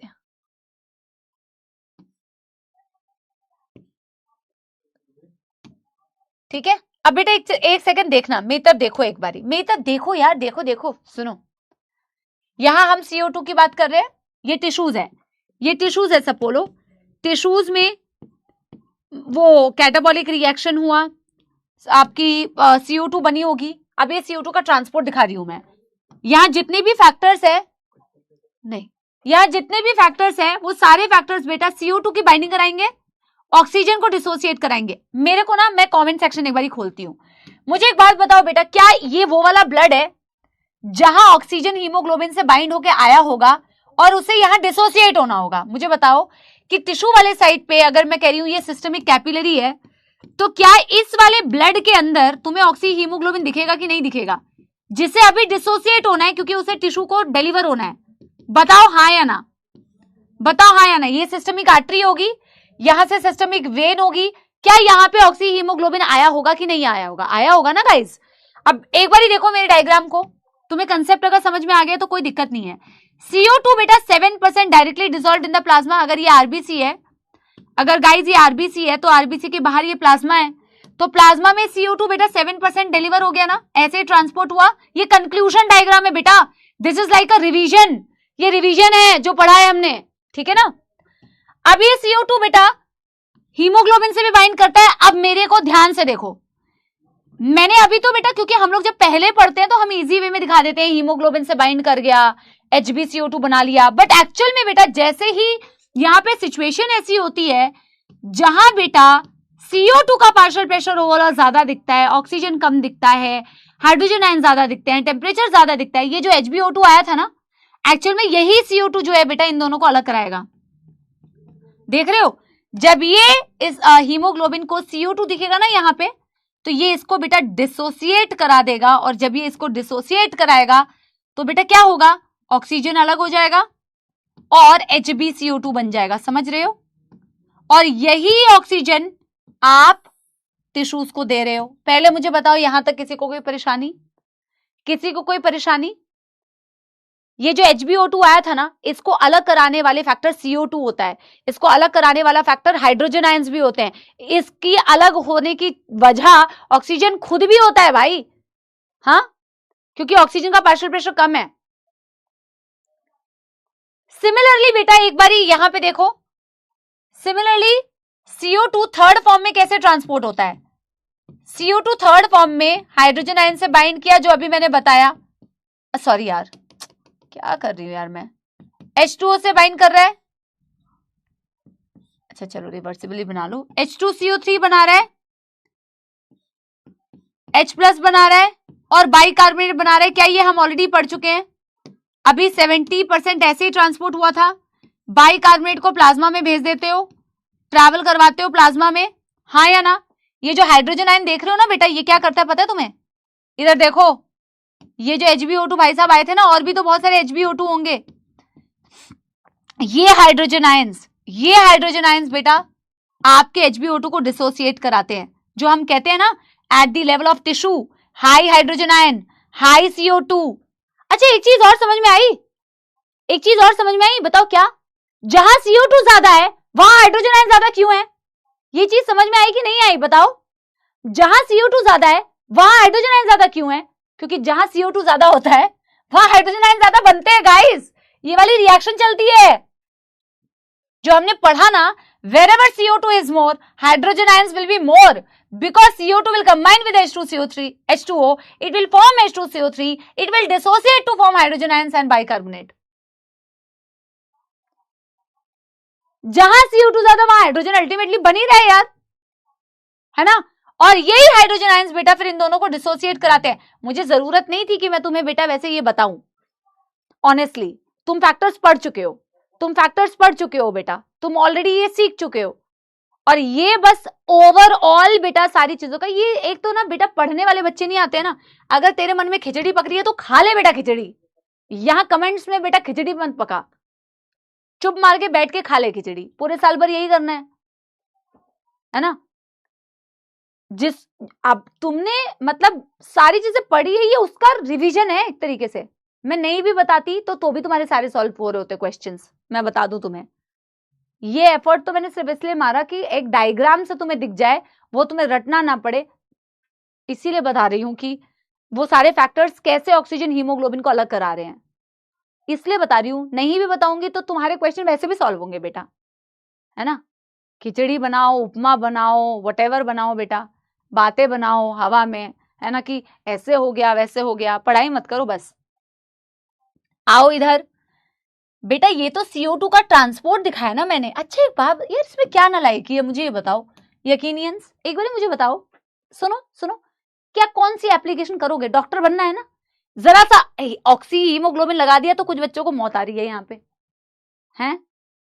फा वाह मत करो यहाँ पे, फा, ठीक है?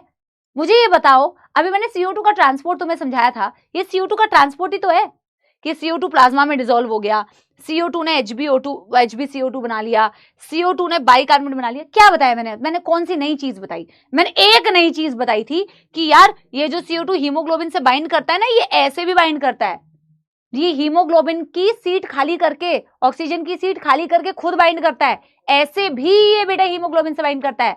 इसको मजा आता है HbO2 को जुदा करके फिर उसकी सीट ऑक्यूपाई करने में, समझ रहे हो? बस एक वो चीज बताई मैंने। और जब ये अलग होंगे, ऑक्सीजन अलग होगा तो ऑक्सीजन टिश्यूज को मिलेगा कि नहीं मिलेगा? या तुम अपने पॉकेट में लेके बेटा खिचड़ी पकाओगे? इसकी भी बताओ, पका लो, इसकी भी पका लो।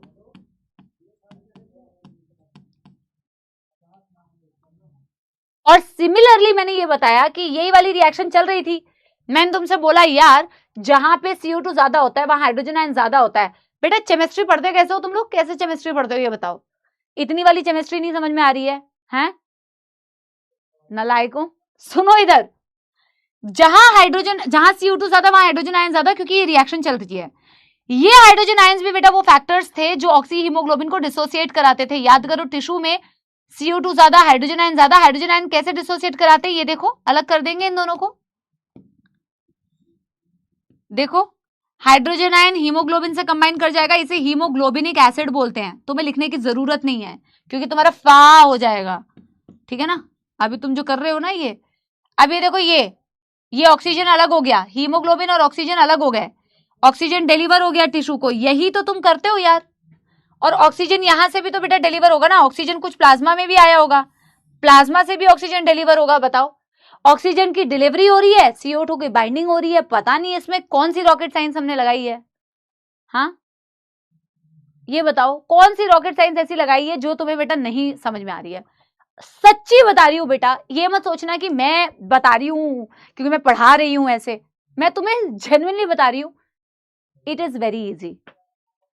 अगर आप अटेंटिव होके पीछे की बातों को नहीं सुने होंगे तभी आपको नहीं समझ में आएगा, otherwise it is the conclusion. You know what, एक अच्छा बच्चा, एक सिंसियर बच्चा खुद से ये बना के कर सकता था अगर मैं बताती कि बेटा ऐसे करके करना। Give me a thumbs up. 3% इस फॉर्म में डिसॉल्व होके आया था, 97% ऑक्सी हीमोग्लोबिन के फॉर्म में आया था। Give me a thumbs up बेटा अगर किसी को कोई दुख दर्द परेशानी नहीं है।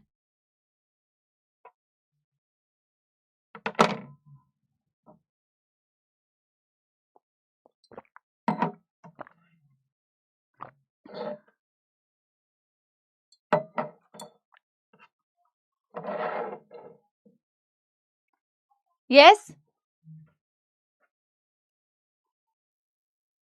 अब मैं सोच रही हूँ दूसरा डायग्राम तुम्हें बताऊँ ही ना, क्योंकि दूसरा डायग्राम बताऊंगी तो तुम तो फैल जाओगे, वो स्पैमिंग करने वाले बच्चे। वो बनाना भी नहीं है तुम्हें, वो सिर्फ मैंने कंक्लूजन तुम्हें समझाने के लिए रखा हुआ था। मैं वो मेडिजी का स्क्रीनशॉट तुम्हारे लिए छोड़ के जाती, मैं तुमसे वो बनवाती भी नहीं। बट अब I am getting some doubts कि तुम्हें बताना चाहिए कि नहीं बताना चाहिए।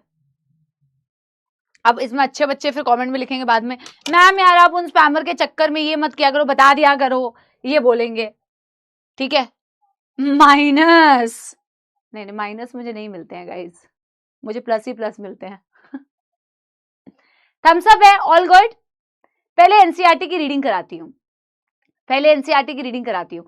और बेटा यहाँ पे भी क्लोराइड तुम दिखा सकते थे। अच्छा let me tell you one thing, एक चीज बताऊं बेटा, एक चीज बताऊं, ये जो हाइड्रोजन आयंस की वजह से HbO2 अलग हो रहा है ना, या CO2 की वजह से जो ये HbO2 अलग हो रहा है ना, इसी को बोर्स इफेक्ट कहते हैं। बोर्स इफेक्ट का मतलब होता है dissociation of HbO2 because of the hydrogen ions and the CO2, this is called Bohr's effect. अब तुमसे अगर मैं तुमसे अगर अभी पूछूं Bohr's effect shift to right में दिख रहा होगा या शिफ्ट टू लेफ्ट में दिख रहा होगा, मुझे बताओ, बताओ। पहले तो मुझे मेरा आंसर दो, मैं डायग्राम बताऊंगी यार, ऑब्वियसली बताऊंगी।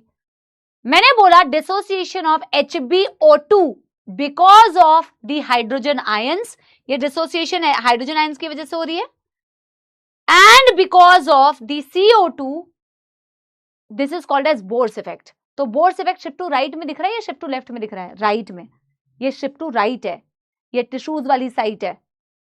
समझ में आ गई बात? यस, और यही है बोर्स इफेक्ट। मैंने कहा था ना, भले ही अतिरिक्त ज्ञान है बट ये इतना इजी होता है कि इसमें कोई परेशानी नहीं होती। इनके डिसोसिएशन को ही बेटा जो हाइड्रोजन और CO2 की वजह से हो रहा है उसको बोर्स इफेक्ट बोलते हैं। That's it, that's it. ठीक है ना, इसको लिखवाऊं और फिर एनसीईआरटी की पहले रीडिंग कराऊंगी। ओके, यहां हम यहां पे लिख लेते हैं छोटा सा बोर्स इफेक्ट, ठीक है ना, और इसके बारे में लिखेंगे डिसोसिएशन ऑफ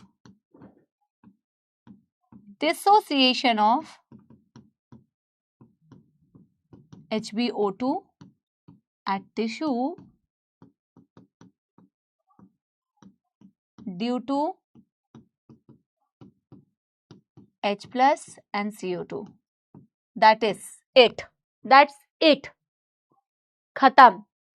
और तुम्हें सिर्फ उतना याद रखना है जो मैंने तुम्हें बेटा पीछे के थ्योरी में बताया ना, 7% डायरेक्टली डिसॉल्व्ड इन प्लाज्मा, 70% बेटा bound with the as bicarbonate, bicarbonate बनता आरबीसी में है, डिसॉल्व प्लाज्मा में होकर ट्रैवल करता है। उसको बैलेंस करने के लिए क्लोराइड को अंदर शिफ्ट कर दिया तो उसे क्लोराइड शिफ्ट कहते हैं। 20 से 25% हीमोग्लोबिन से बाइंड करता है, हीमोग्लोबिन से बाइंडिंग होती है ग्लोबिन पार्ट पे होती है, उसे कार्ब अमीनो हीमोग्लोबिन बोलते हैं। 20 से 25% वैसे ट्रैवल करता है। And every 100 ml of deoxygenated blood delivers 4 ml of CO2 to the alveoli. Conclude भी कर दिया मैंने आप लोगों के लिए, इसे नोट कर लो। एंड दिस इज अतिरिक्त ज्ञान, ये भी लिख लो, दिस इज बेटा एक्स्ट्रा ज्ञान। ज्यादा एक्स्ट्रा ज्ञान की हम बातें नहीं करते क्योंकि कभी काम नहीं आता ज्यादा बेटा, कभी कभार हो सकता है वंस इन अ वाइल कभी बेटा एक क्वेश्चन सॉल्व करने में हेल्प कर दिया हो। ठीक है ना, आज तक बच्चे 180 में 180 लेके आते हैं, इस बार बहुत सारे बच्चे लेके आए हैं, आगे भी बहुत सारे बच्चे लेके आएंगे, और वो बेटा एनसीईआरटी बेस्ड पढ़ के, क्लास के नोट्स पढ़ के, यहीं से पढ़ के लेके आते हैं। तो आप समझ सकते हो बेटा, ठीक है ना, आप भी लेके आ सकते हो, मुझे पता है लेके आओगे, अगले साल बहुत सारे बच्चे लेके आएंगे।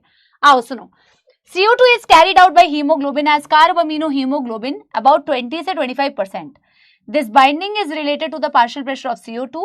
PO2 is a major factor which could affect this binding. Now why NCERT reading is important? अगर यही बेटा स्टेटमेंट बेस्ड क्वेश्चन में आता तो आप डायरेक्टली बेटा NCERT अगर मेरे साथ पढ़ के गए होंगे तो आपको डायरेक्टली क्लिक करेगा। क्या बोला है कि CO2 की बाइंडिंग भी रिलेटेड होती है CO2 के पार्शियल प्रेशर से, बट ऑक्सीजन का पार्शियल प्रेशर एक बहुत बड़ा फैक्टर है जो इसकी बाइंडिंग को इंपैक्ट कर सकता है। जब CO2 का प्रेशर हाई होता है, ऑक्सीजन का प्रेशर कम होता है, जैसे तुम्हें टिश्यू में दिखता है, मोर बाइंडिंग ऑफ CO2 अकर्स, वेराज जब CO2 का प्रेशर कम होता है, ऑक्सीजन का प्रेशर ज्यादा होता है जैसे कि लंग्स में, तो dissociation of carbamino haemoglobin takes place and CO2 which is bound to the hemoglobin from tissue is delivered at the alveoli। Obvious सी बात है बेटा, टिश्यू वाली साइड पे जहां ऑक्सीजन कम है, CO2 ज्यादा है, वहां CO2 हीमोग्लोबिन की मोहब्बत होगी। और लंग्स वाली साइड पे जहां ऑक्सीजन का प्रेशर ज्यादा है, CO2 का प्रेशर कम है, तो CO2 बेटा हीमोग्लोबिन जो है वो CO2 से ब्रेकअप कर लेगा, ऑक्सीजन से बाइंड कर देगा और CO2 को डिलीवर कर देंगे हम।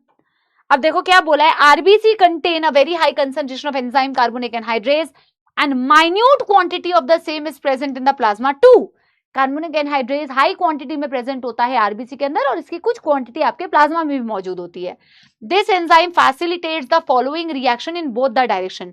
तो कार्बोनिक एनहाइड्रेज, इधर सुनना, देखती हूँ पढ़ने वाला बच्चा तो सही बताएगा। मैंने एक बेटा पिंक कलर वाली लाइन लगाई है रिएक्शन इस डायरेक्शन में, और मैंने एक बेटा ग्रीन कलर की लाइन लगाई है रिएक्शन इस डायरेक्शन में। मुझे बताओ पिंक वाली लाइन लंग्स पे हो रही होगी या टिश्यू में हो रही होगी? ग्रीन वाली लाइन वाला जो एरो है वो लंग्स में हो रहा होगा या टिश्यू में हो रहा होगा? जरा बताओ बताओ बताओ बताओ। पिंक किस जगह पे हो रही होगी और ग्रीन किस जगह पे हो रही होगी? बताओ। सारे क्वेश्चंस पूछ लेती हो ना? बताओ। यस,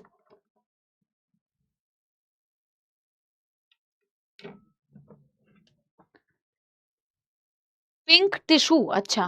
पिंक लंग्स, अच्छा। Green lungs. बेटा बाइकार्बोनेट बनता किधर है? बाइकार्बोनेट बनता किधर है? किधर बनता है? ये बाइकार्बोनेट बनने वाली डायरेक्शन है ना, पिंक वाली। इसमें अगर तो बेटा फिर एप्लीकेशन खराब है अगर कोई गलत दे रहा है, वैसे नहीं दे रहे हैं। पिंक वाला टिश्यू में हो रहा है यार, टिश्यू में ही तो बाइकार्बोनेट बनता है। और ग्रीन वाला जब तुम लंग्स पे जाओगे, जिसका डायग्राम मैं अभी दिखाती तुम्हें कंक्लूजन के लिए, लंग्स वाली साइड पे तुम बाइकार्बोनेट उल्टी डायरेक्शन में चलोगे ना। लंग्स वाली साइड पे CO2 को एक्सेल करना है तो उल्टी डायरेक्शन में रिएक्शन चलती है। बाइकार्बोनेट वापस से बेटा घूम फिर के CO2 बनाता है, CO2 को तुम एक्सेल आउट करते हो। तो ये वो होता है तुम्हारी लंग्स वाली साइड पे ग्रीन वाला, क्योंकि लंग्स पे वापस से CO2 बनाना है, टिश्यू में बेटा बाइकार्बोनेट बनाना है। वैसे मैक्सिमम बच्चे सही आंसर दे रहे हैं, गलत तो कोई नहीं दे रहा है। सही है, गॉट माई पॉइंट ना? ऐसे भी बेटा जरूरी थोड़ी एंड टू एंड तुमने लिखा ही हो, ऐसे भी तो क्वेश्चन आ जाएगा। टॉपिक पढ़ा है तो हर क्वेश्चन सॉल्व कर सकते हो, कंसेप्ट क्लियर है तो हर क्वेश्चन सही कर सकते हो। अब देखो, at the tissue site where the partial pressure of CO2 is high due to catabolism, CO2 diffuses into the blood. बोला जहां टिश्यू में कैटाबॉलिज्म की वजह से CO2 ज्यादा होता है तो CO2 डिफ्यूज करता है ब्लड के अंदर, आरबीसी के अंदर जाता है, प्लाज्मा के अंदर जाता है, बाइकार्बोनेट बनाता है, हाइड्रोजन आयंस बनाता है। जबकि एल्वियोलर साइट पे जहां CO2 कम है, the reaction proceeds in the opposite direction leading to the formation of CO2 and H2O। This is exactly what I asked you कि अपोजिट डायरेक्शन में होगा और अपोजिट डायरेक्शन में वापस से CO2 बनेगा। CO2 trapped as bicarbonate at the tissue level and is transported to the alveoli and released as a CO2. Wow, wow, what a line! बोला CO2 जो कि trapped होता है as bicarbonate टिश्यू वाली साइट पे, वो जब लंग्स में जाता है तो एल्वियोलाई से CO2 के फॉर्म में तुम बाइकार्बोनेट एक्सेल करते हो क्या? तुम ट्रैवल तो CO2 को बाइकार्बोनेट के फॉर्म में करा रहे हो, बट क्या तुम बाइकार्बोनेट एक्सेल आउट करते हो? नहीं ना, एक्सेल तो तुम CO2 ही करोगे ना, तो वापस से CO2 बनाओगे ना। दैट्स व्हाई अपोजिट डायरेक्शन में every 100 ml of deoxygenated blood delivers 4 ml of CO2 to the alveoli. That's it. पहले मुझे यहां तक का कंक्लूजन चाहिए कि मुझे बताओ यहां तक किसी को कोई दुख दर्द परेशानी नहीं। मैं जो डायग्राम अभी बता रही हूं वो आपको बनाना नहीं है, आप घर जाके अगर टाइम लेके बनाना चाहते हो बना लेना। आपको इस टॉपिक में बेटा मजे आने चाहिए, ये आपको ऐसा लगना चाहिए कि भाई it is actually a easy topic and it is actually a very interesting topic यार। हाँ, कुछ कुछ जो एक्स्ट्रा पॉइंट बताए हैं ना वो भी तुम्हारे कंसेप्ट्स के बेटा क्लैरिटी के लिए बताए हैं। Everything is clear, all fine, all good. तो तैयार हो लास्ट वाला डायग्राम बेटा एब्जॉर्ब करने के लिए। एंड हम पढ़ चुके हैं यार, ये ना सच बताऊं दूसरी तीसरी बार रिवीजन होगा। इसमें ऑक्सीजन का ट्रांसपोर्ट समझोगे, इसमें CO2 का ट्रांसपोर्ट समझोगे, सारे फैक्टर्स बेटा जो वो राइट शिफ्ट लेफ्ट शिफ्ट को इंडिकेट कर रहे हैं, वो सारी चीजों का ये कंक्लूजन होगा। आपको बनाना बिल्कुल नहीं है बेटा, आपको केवल और केवल और केवल बेटा सुनना है। ओनली सुनना है, घर जाके इसको बनाना है। आई रिक्वेस्ट यू बेटा, घर जाके एफर्ट मार के खुद से एक बार प्रैक्टिस करना, ठीक है ना। ज्यादा जरूरत नहीं पड़ेगी, क्लियर हो गया होगा। ज्यादा जरूरत नहीं पड़ेगी क्योंकि क्वेश्चंस देखे हैं ना, कैसे आते हैं PYQs। हाँ चलो, ऑल क्लियर बेटा, वेरी गुड यार। वैसे तो सारे बच्चे ऑल क्लियर बोल रहे हैं, फिर मैं परेशान क्यों हो रही हूँ जब आपको ऑल क्लियर हो ही गया है। अब ये वाला डायग्राम है बेटा जो आपने घर जाके बनाना है। ओके, अभी नहीं बनाना, दिस इज मेडिजी का डायग्राम। ये वाला डायग्राम मैं ऑलरेडी आपको बनवा चुकी हूँ। ये दिखा रहा है टिश्यू में क्या हो रहा है, तो मैं टिश्यू वाला वापस से पहले रिपीट करूंगी। और ऊपर वाला डायग्राम दिखा रहा है आपके बेटा लंग्स में क्या हो रहा है, आपकी एल्वियोलाई में क्या हो रहा है। तो पहले टिश्यू वाला दिखाती हूँ जो टिश्यू में हो रहा है, ठीक है ना। देखो टिश्यू में CO2, देखो मैं पिंक कलर से नहीं, इससे बनाती हूँ, मैजिक पेन से और ब्लैक कलर से लेती हूँ। टिश्यू वाली साइड पे CO2 की बाइंडिंग हो रही होती है और ऑक्सीजन की बेटा अनलोडिंग हो रही होती है। ऑक्सीजन बेटा डिसोसिएट कर रहा होता है। CO2 जो होता है मैम वो 7% डिसॉल्व्ड इन द प्लाज्मा। बेटा करोड़ों बार का रिवीजन है ये। CO2 मैम RBC के अंदर जाएगा, H2O से कंबाइन करेगा, H2CO3 बनाएगा, हाइड्रोजन आयंस बनाएगा, बाइकार्बोनेट आयन बनाएगा, 70% इस फॉर्म में ट्रैवल करता है। और इसी बाइकार्बोनेट को बेटा हम क्या करते हैं, प्लाज्मा में डिसॉल्व कर देते हैं, बिकॉज हमेशा ये प्लाज्मा में डिसॉल्व होके ही ट्रैवल करता है। 20 से 25% CO2 हीमोग्लोबिन से बाइंड करता है। अब ये हीमोग्लोबिन से यहाँ पे कैसे बाइंड कर रहा है, देखो इस वाले RBC के अंदर कुछ HbO2 भी तो रहे होंगे और इस पर्टिकुलर साइट पर HbO2 को जुदा होना है। ये CO2 इनको जुदा करके खुद जाके हीमोग्लोबिन से बाइंड करके कार्बामीनो हीमोग्लोबिन बनाता है और ऑक्सीजन जब जुदा हो जाएगा तो ऑक्सीजन फिर डिलीवर हो जाएगा।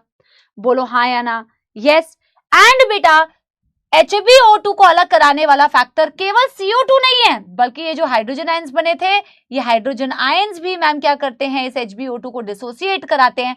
HbH बन जाता है, हीमोग्लोबिन से हाइड्रोजन आयन जुड़ गए, ऑक्सीजन अलग हो गया, ऑक्सीजन डिलीवर हो गया। और यही मैंने आपको बताया, जो हाइड्रोजन आयंस की वजह से HbO2 अलग हुए या CO2 को वजह से HbO2 अलग हुआ, इसी को बोर्स इफेक्ट आपने बोला। 3% बेटा ऑक्सीजन डायरेक्टली प्लाज्मा में आया था तो वो डायरेक्टली बेटा टिश्यूज को मिल गया। ये डायग्राम ऑलरेडी मैं तुम्हें पीछे बता चुकी हूं। एल्वियोलाई में एग्जैक्टली अपोजिट चीज हो रही होगी यार। एल्वियोलाई में CO2 अलग हो रहा होगा और डिलीवर हो रहा होगा और ऑक्सीजन बाइंड कर रहा होगा। सिंपल। ऑक्सीजन बेटा 3% डायरेक्टली डिसॉल्व हो गया प्लाज्मा के अंदर। ऑक्सीजन बेटा हीमोग्लोबिन से बाइंड करता है। तुम ना बेटा इस वाले पार्ट को ना इग्नोर भी कर सकते हो, है ना। तुम सिंपली जैसे तुमने बनाया है ना, तुम वही याद रखो, क्योंकि ये तुम्हारे मतलब का भी नहीं है। तुम मुझसे भी पूछोगे मैम ये HbH कहां से आया, है ना। हीमोग्लोबिनिक एसिड के फॉर्म में भी बेटा एग्जिस्ट करता है, but you ignore this point. HbH हटा दो, HbH हटा दो, ठीक है ना। वैसे HbH का मतलब होता है हीमोग्लोबिनिक एसिड। हीमोग्लोबिन HbH के फॉर्म में भी एग्जिस्ट करता है, हीमोग्लोबिनिक एसिड, ठीक है। But you remove that point, it's okay. हमने क्या बोला बेटा, जो तुम्हारे लिए अभी काम का है ना बेटा उतना उतना पढ़ो, जबरदस्ती का घुसने की जरूरत नहीं है। तो ऑक्सीजन 3% बेटा directly diffused in the plasma और बेटा 97% एज ऑक्सी हीमोग्लोबिन। यहां जितने भी फैक्टर्स थे वो ऑक्सी हीमोग्लोबिन को बनाने के लिए रिस्पॉन्सिबल थे। अब तुम CO2 का ट्रांसपोर्ट देखो बेटा, CO2 HbCO2 के फॉर्म में आया होगा, HbCO2 टिश्यूज में बना था, बट अब उसे बेटा अलग होना होगा आपके लंग्स वाली साइड पे। देखो कैसा है हीमोग्लोबिन, जैसे ही हीमोग्लोबिन को आपके लंग्स वाली साइड पे ऑक्सीजन मिलता है ना तो ये इससे अलग हो जाता है, HbCO2 अलग हो जाते हैं। खुद बेटा हीमोग्लोबिन ऑक्सीजन से बाइंड कर जाता है, CO2 डिसोसिएट कर जाता है, CO2 ट्रांसपोर्ट हो जाता है। समझ गए। अब देखो मैंने क्या कहा था, RBC एक गाना गाएगी कि हम जुदा हो गए रास्ते खो गए मगर हम मिलेंगे। बाइकार्बोनेट जब उसको ट्रैवल होना था तो प्लाज्मा में डिसॉल्व हुआ था। एक भी क्वेश्चन यहां से गलत किया ना बेटा, इतनी जो मेहनत से मैंने पढ़ाया है पूरा इतनी देर तक, 50 बार 50 तरीके से पढ़ाया है, गलत मत कर देना, क्योंकि एकदम बेटा आसान क्वेश्चन आएंगे, हवा वाले। तुमने जिस डेप्थ में पढ़ा है ना, तुम्हारे डेप्थ वाले क्वेश्चन भी गलत नहीं होंगे। ये बाइकार्बोनेट ट्रैवल करने के लिए प्लाज्मा में डिसॉल्व हुआ था, बट अब देखो लंग्स वाली साइड पे उसे वापस से बेटा क्या लेना पड़ा, आरबीसी का सहारा। अब ये वापस से बाइकार्बोनेट बेटा अंदर मूव करेगा, हाइड्रोजन आयन से कंबाइन करेगा, H2CO3 बनाएगा, ये डिसोसिएट करके H2O CO2 जो इस डायरेक्शन में रिएक्शन चलती है, और फिर CO2 बेटा डिलीवर होगा तुम्हारे लंग्स में, अपोजिट रिएक्शन। और तुम्हें पता है वैसे इसको भी बैलेंस करने के लिए क्लोराइड आयन अब उल्टी डायरेक्शन में जाता है, उसे रिवर्स क्लोराइड शिफ्ट कहते हैं। मत लिखो सपोलो, प्लीज मत लिखो, ठीक है ना, क्योंकि मन में क्वेश्चन आएगा ना मैम यहाँ पे भी तो फिर मैम बैलेंस नहीं करना पड़ेगा, यहाँ बाइकार्बोनेट को बाहर भेजा था तो माइनस को बाहर भेजा था तो माइनस को अंदर ले लिया। यहाँ पे भी करते हैं बेटा, पर उल्टी डायरेक्शन में करते हैं। यहाँ क्योंकि बाइकार्बोनेट अंदर गया है तो क्लोराइड बाहर आता है, उसे रिवर्स क्लोराइड शिफ्ट कहते हैं। That's it. Now we are going to talk about beta regulation of खुशी बेटा, धन्यवाद, love the topic and explanation ma'am. Vishal, Swati, Saloni, Prishita, Kartike, Nadim, Nikhil, Raj, Tanushree, Kalpana and Sachin and Aditya and Yashika and Priya and Arushi and Ikra, Aman, Siddhi, everybody बेटा, कितने नाम लूं बेटा, करोड़ों बच्चे हो तुम लोग यार। चलो अब इस चैप्टर के इसको ना बेटा घर जाके तुम होमवर्क में ट्राई कर लेना अगर तुम्हें देखना है तो, है ना। मेडिजी है तो जरूरत भी नहीं है, मेडिजी अगर मान लो बाई चांस नहीं है तुम्हारे पास तो कर सकते हो। Okay, note down. Okay, easy PG. अब तुम्हारे रगों में बस गया होगा बेटा ये टॉपिक, जिस हिसाब से हमने मल्टीपल टाइम्स पढ़ लिया ना। अब छोटू छोटू से टॉपिक है यार। ओके, सबसे पहले हम करने वाले हैं चैट्स ऑफ। कहाँ है चैट्स ऑफ? ये रहा, ठीक है ना। अरे यार सबसे अरे এটা কি হচ্ছে? हाँ এটা কি হচ্ছে? हो गया। करते बेटा, हेडिंग डालो रेगुलेशन ऑफ रेस्पिरेशन। हेडिंग डालो बेटा regulation of respiration. Regulation of respiration बहुत इजी जो टॉपिक है, एंड डिसऑर्डर्स बचेंगे, PYQs भी बचेंगे। ओके, एक सेकंड टाइम देना बेटा मेरे को ना।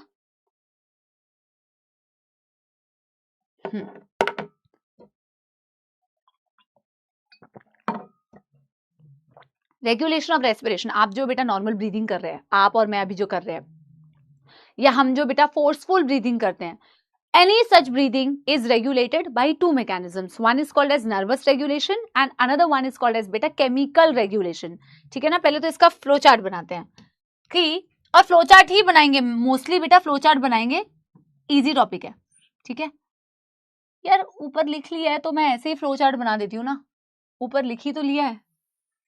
एक होता है बेटा जिसे कहते हैं nervous regulation, number 1 nervous regulation,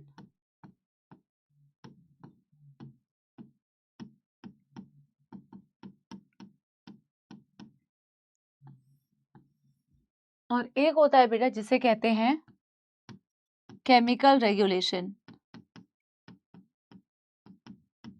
okay,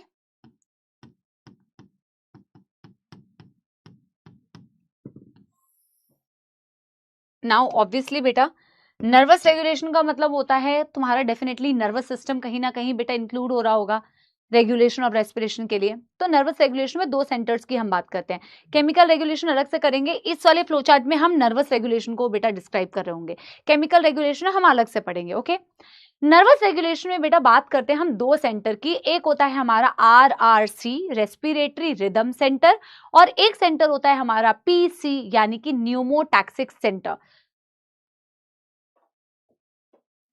मैं ना नया फ्लो चार्ट बनाऊंगी, इसमें ना मैं ऐसे लिख देती हूँ, with the help of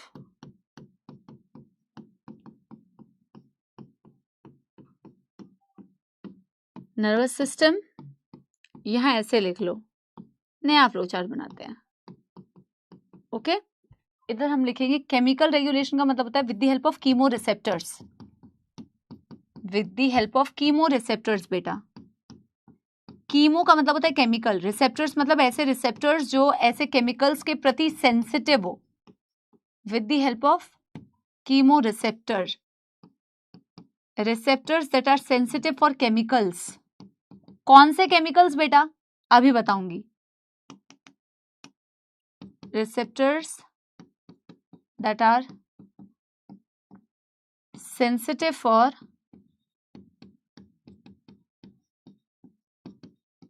chemicals। कौन से केमिकल? CO2 और हाइड्रोजन आयंस यार। लिख लो इसे, नोट कर लो इसे।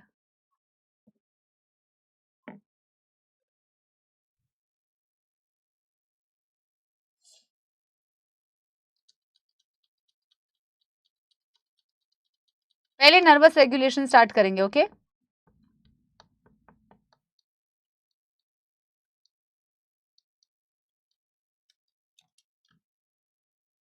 Done, everybody done?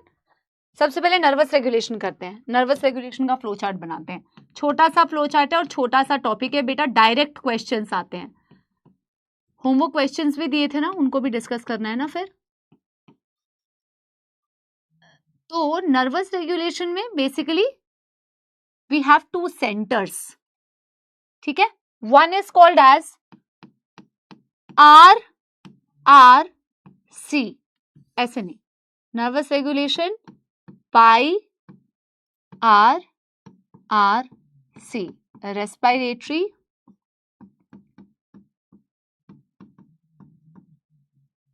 Rhythm centre, by RRC, respiratory rhythm centre. Respiratory rhythm centre located कहाँ होता है सपोलो? It is located in the medulla oblongata. हमारी हाइंड ब्रेन में 3 पार्ट्स होते हैं ना, क्या होते हैं 3 parts? Pons, cerebellum, medulla. Medulla oblongata जो कनेक्ट करती है स्पाइनल कॉर्ड से, इसकी लोकेशन होती है मेडुला में। दूसरा सेंटर क्या है बेटा? Pneumotaxic centre, number 2 by PC। PC is what? Pneumotaxic centre, pneumotaxic centre. P से न्यूमोटैक्सिक सेंटर, P से पॉन्स। इसकी लोकेशन किधर है? इट इज बेटा located in the pons. It is बेटा लोकेटेड इन द पॉन्स। समझ में आ रही है बात? किसी को कोई परेशानी? ऐसे बना सकते हो ना यार, ठीक है? ये तुम्हारा पॉन्स है, इसमें हो गया तुम्हारा न्यूमोटैक्सिक सेंटर, ये हो गया बेटा तुम्हारा मेडुला ऑब्लोंगेटा, यहां है तुम्हारा बेटा रेस्पिरेटरी रिदम सेंटर। बना भी सकते हो यार, की लोड है? अरे अरे अरे सॉरी, दिस इज RRC। नीचे होता है ना मेडुला, यहां होता है बेटा PC। समझे? अब ये करते क्या है बेटा? Respiratory rhythm centre is the main headquarter, जहां से आपकी ब्रीदिंग कंट्रोल होती है। किसी भी तरीके की ब्रीदिंग, आपकी नॉर्मल ब्रीदिंग, आपकी forceful breathing, all the rhythm, respiratory rhythm, तुम्हारी ब्रीदिंग का जो रिदम है वो रिदम डिसाइडेड होता है, ब्रीदिंग का पैटर्न डिसाइडेड होता है, नॉर्मल ब्रीदिंग, फोर्सफुल ब्रीदिंग, सबको कंट्रोल कर रही होती है, सिग्नल दे रही होती है respiratory rhythm centre. Respiratory rhythm center controls your normal breathing, controls your forceful breathing. Everything is done with the help of respiratory rhythm center. ये मेन सेंटर है, इसलिए इसका नाम भी है रिदम सेंटर। न्यूमोटैक्सिक सेंटर या कोई भी अदर रेगुलेशन जो मैं आपको पढ़ाऊंगी बेटा, वो खुद से डायरेक्टली कोई भी चेंजेस नहीं कर सकते। हाँ, उनसे जब सिग्नल आएगा तो सिग्नल जाता RRC के पास है, RRC नेसेसरी चेंजेस करती है। जैसे न्यूमोटैक्सिक सेंटर जो कि पॉन्स में लोकेटेड है, जब जब ये सिग्नल बेटा देती है आपके रिदम सेंटर को, it reduces the duration of inhalation. वो इनहेलेशन की ड्यूरेशन को रिड्यूस कर देती है। वैसे हमारा इनहेलेशन होता है 2 सेकंड का, एक्सहेलेशन होता है 3 सेकंड का, एक सांस हमारी 5 सेकंड की होती है, ठीक है ना? न्यूमोटैक्सिक सेंटर से सिग्नल आता है, it reduces the duration of inhalation. अगर इनहेलेशन की ड्यूरेशन कम हो जाएगी, टाइम कम हो जाएगा, तो ब्रीदिंग रेट फास्ट हो जाएगी, होगी कि नहीं? ड्यूरेशन कम कर दिया ना, तो ब्रीदिंग रेट बिकम्स फास्टर। तो न्यूमोटैक्सिक सेंटर क्या करती है बेटा? It signals the RRC, it reduces the duration. इसे स्विच ऑफ सेंटर बोलते हैं, क्योंकि जब भी इससे सिग्नल आते हैं तो इनहेलेशन की ड्यूरेशन कम होती है और फास्टर ब्रीदिंग होती है, बट चेंजेस ये खुद नहीं करता है, it always signals the RRC, RRC will make the necessary changes and फिर वो कंट्रोल वहीं से होता है। समझ में आ गई बात? बट उससे सिग्नल करवा क्या रहे, ये याद रखना है, ओके? सबसे पहले तो हम RRC की क्या बात करेंगे बेटा? Main centre that regulates breathing अब वो नॉर्मल को भी कंट्रोल करता है, फोर्सफुल को भी कंट्रोल करता है, rhythm of the breathing.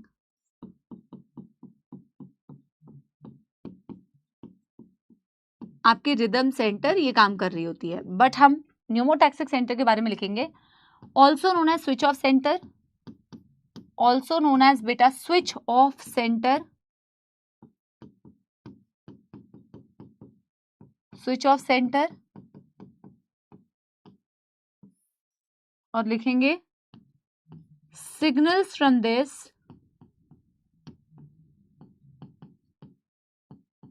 signals from this reduces the duration of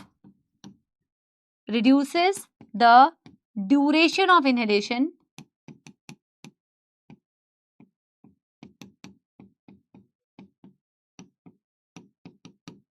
but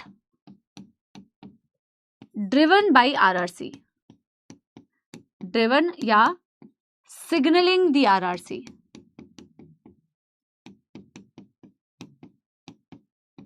that makes the necessary changes,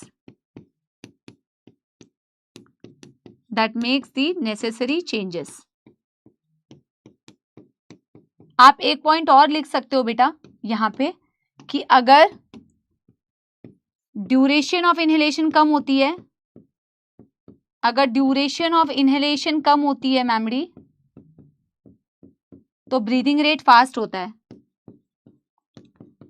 करेगी कौन? रिदम सेंटर ही करेगी, बट सिग्नल कहां से आएगा? न्यूमोटैक्सिक सेंटर से आएगा। आपको डायरेक्ट इनके फंक्शंस याद रखने हैं बेटा, कुछ भी इधर उधर याद नहीं रखना है, डायरेक्ट याद रखना है कि रिदम सेंटर क्या करती है, आपकी मेन ब्रीदिंग के पैटर्न को कंट्रोल कर रही है, फोर्सफुल हो चाहे नॉर्मल हो। Pneumotaxic centre switch off centre कहलाती है, वो इनहेलेशन की ड्यूरेशन को कम करती है बाय सिग्नलिंग दी आरआरसी। इनहेलेशन की ड्यूरेशन कम हो जाएगी तो ब्रीदिंग रेट फास्ट हो जाएगी। डन डन डन कर लो एवरीबॉडी, डन डन डन कर लो।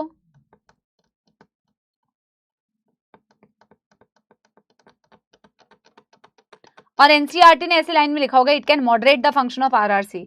मॉडरेट करने का मतलब होता है उसको गाइड करना, उसको बताना।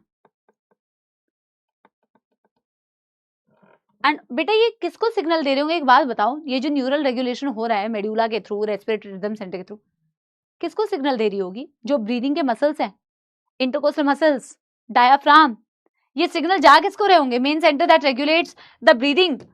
बाय व्हाट बेटा? By signalling the muscles. किसके पास इंफॉर्मेशन लेके जा रही होगी?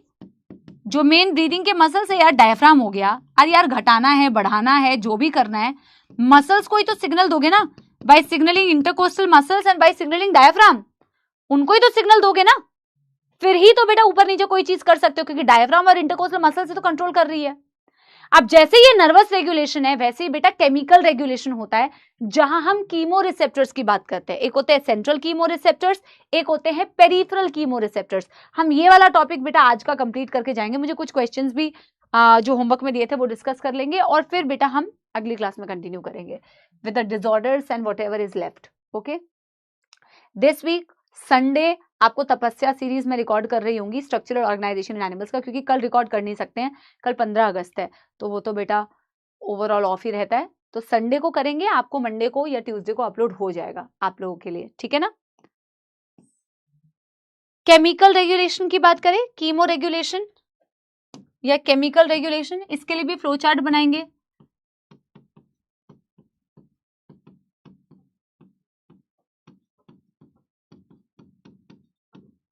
ओके, इसमें हम क्या बात करेंगे बेटा, यहां we are going to talk about chemo receptors. एक होते हैं नंबर 1, फ्लो चार्ट ही बनाना है, सेंट्रल कीमो रिसेप्टर्स होते हैं। कीमो रिसेप्टर्स का मतलब मैम ने क्या बताया? कीमो का मतलब होता है केमिकल, रिसेप्टर का मतलब होता है रिसेप्टर्स भाई, रिसीव करने वाले, जो किसी भी केमिकल के प्रति बेटा सेंसिटिव हो, रिस्पॉन्स करे, कीमो रिसेप्टर्स। पीछे डेफिनेशन लिखी हुई है। एक होते हैं सेंट्रल कीमो रिसेप्टर्स बेटा, एक होते हैं आपके peripheral chemo receptors. Peripheral chemo receptors, NCERT ने क्या कहा हुआ है पहले ध्यान से समझो। ये भी क्या करेंगे बेटा, रेगुलेशन ऑफ रेस्पिरेशन ही तो कर रहे हैं। अब रेगुलेशन करते कैसे हैं? एनसीईआरटी कहती है central chemoreceptor there is a centre located near the RRC called as a central chemoreceptor, ऐसे एनसीईआरटी कहती है। मेड्यूला में ही बेटा कुछ कीमोरिसेप्टर्स होते हैं जिन्हें सेंट्रल कीमोरिसेप्टर्स बोलते हैं, यानी ये ब्रेन में ही है। कीमोरिसेप्टर से यानी किसी केमिकल के प्रति सेंसिटिव होंगे। किस केमिकल के प्रति सेंसिटिव होते हैं? Only for CO2 and hydrogen ions. ये इस टॉपिक की सबसे इंपॉर्टेंट बात है। चाहे वो सेंट्रल कीमोरिसेप्टर्स हो, चाहे वो पेरिफेरल कीमोरिसेप्टर्स हो, chemoreceptors which are sensitive for chemicals in your body, which chemicals? CO2 and hydrogen ions. तो दोनों में अंतर क्या है? सेंट्रल कीमोरिसेप्टर की पोजीशन हमारे ब्रेन में है, near the RRC, it is in the medulla. Brain में एक फ्लूइड होता है, उस फ्लूइड को बोलते हैं बेटा सेरिब्रोस्पाइनल फ्लूइड, CSF। उस फ्लूइड में अगर हाइड्रोजन आयंस और CO2, क्योंकि central chemoreceptor since it is बेटा located in the brain, it is located near the medulla and brain has what fluid बेटा? CSF. So if there is an increase in concentration of CO2, increase in concentration of hydrogen ions, तो उसको बेटा detect कौन कर सकती है? Central chemoreceptor, क्योंकि वो CSF के कांटेक्ट में है। और अगर CO2 ज्यादा है, हाइड्रोजन आयन ज्यादा है, मतलब कि तुम्हें ज्यादा सांस लेने की जरूरत है, it will signal the RRC, your breathing rate will become faster, your breathing rate will increase, so that ज्यादा से ज्यादा ऑक्सीजन को तुम अंदर ले सको, क्योंकि वो ये सिग्नल दे रहा है कि भाई CO2 बहुत ज्यादा बढ़ चुका है। Are they sensitive for any change in concentration of oxygen? No. They are only sensitive for change in the concentration of CO2 and hydrogen. अगर CSF में कोई भी changes in concentration है तो उसे central chemoreceptor detect करती है, क्योंकि यही उसके contact में है। Got it? So central chemoreceptors according to NCERT located near the RRC. As per NCERT located near RRC, मतलब in brain.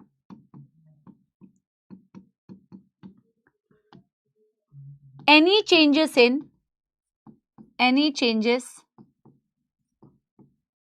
in CO2 and hydrogen ion, any change की जगह लिखो,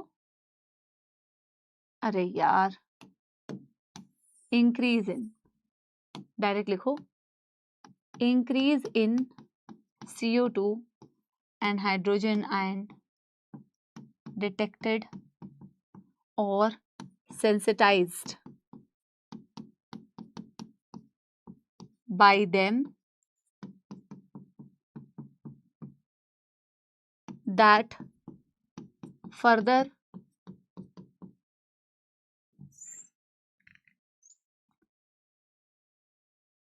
by them in the CSF तो लिखा ही नहीं है ना, hydrogen ions, एक सेकेंड, इन CSF सेरिब्रोस्पाइनल फ्लूइड बेटा, जिसको CSF का फुल फॉर्म नहीं पता है मैं नीचे लिख दूंगी, ओके।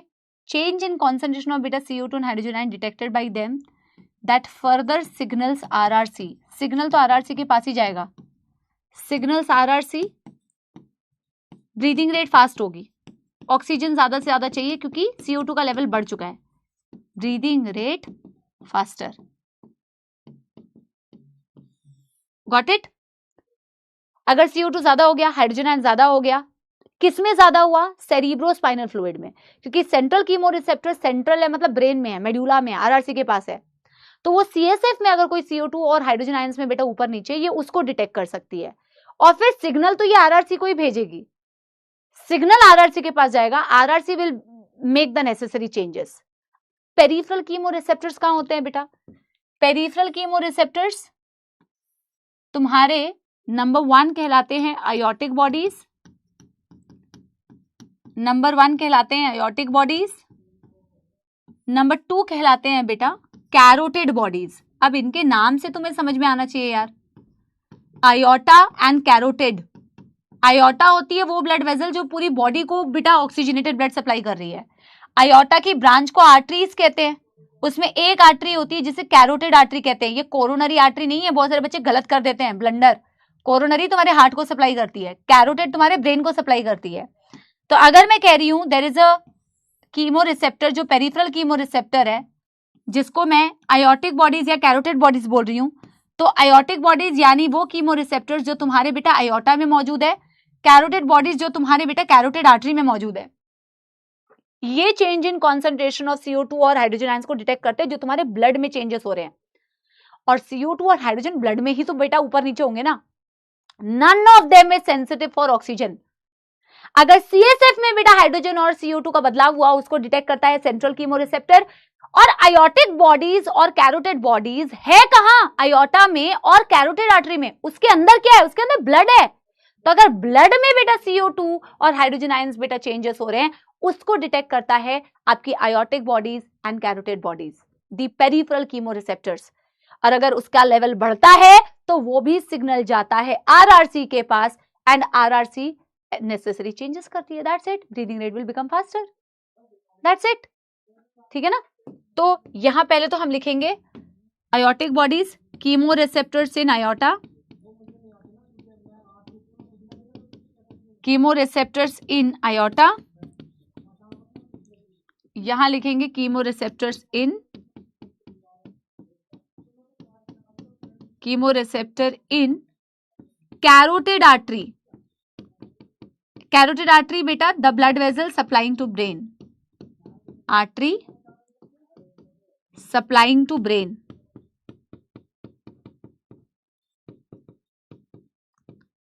और क्या लिखेंगे बेटा? हम लिखेंगे दोनों के लिए commonly change in hydrogen and CO2 in blood is detected by them. तो increase in hydrogen CO2 signals RRC, signals RRC, breathing increases. That's it बेटा। एनसीईआरटी की रीडिंग होमवर्क में अभी देके जाऊंगी। पहले मैं क्वेश्चंस बेटा जो होमवर्क में दिए थे ना वो डिस्कस करूंगी। ओके, पहले यहां तक डन कर लो। बहुत ही सिंपल सी बात है यार। और एक पॉइंट हमें लिखना है बेटा, ऑक्सीजन का रोल रेगुलेशन ऑफ रेस्पिरेशन में इनसिग्निफिकेंट होता है, ठीक है ना। Yes,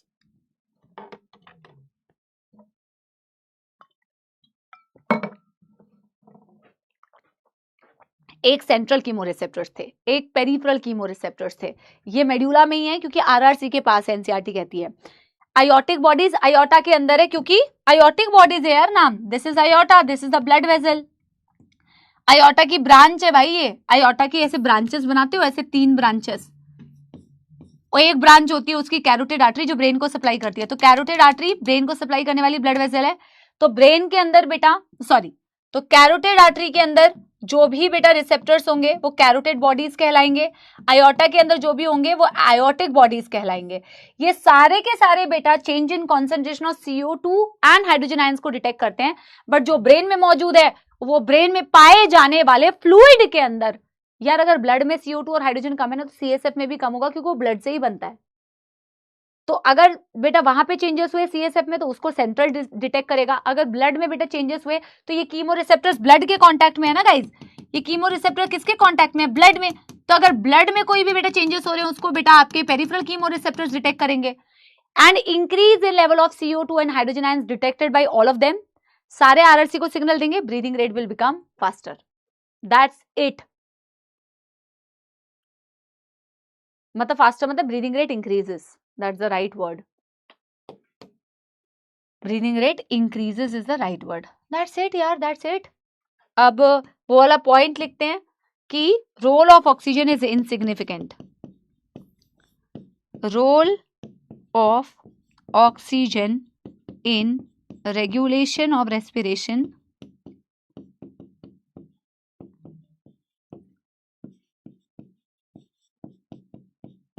is quite insignificant, is quite insignificant. And एक पॉइंट और लिखेंगे सपोलो, वो जिसको CSF का मतलब नहीं पता है, सेरिब्रोस्पाइनल फ्लूइड। बेटा ये ऐसा फ्लूइड है जो ब्रेन में भी मौजूद होता है, सेरिब्रो नाम वहां से आया, और स्पाइनल नाम आया क्योंकि स्पाइनल कॉर्ड में भी भरा होता है, CSF बोलते हैं। डन कर लो। ठीक है, लेकिन सारे बेटा ये जो चेंजेस करते हैं सिग्नल RRC को ही देंगे। ओके, डन डन डन कर लो। जो कल क्वेश्चंस दिए थे एक बारी वो डिस्कस करते हैं। Okay, thank you so much Aditya, thank you so much everyone.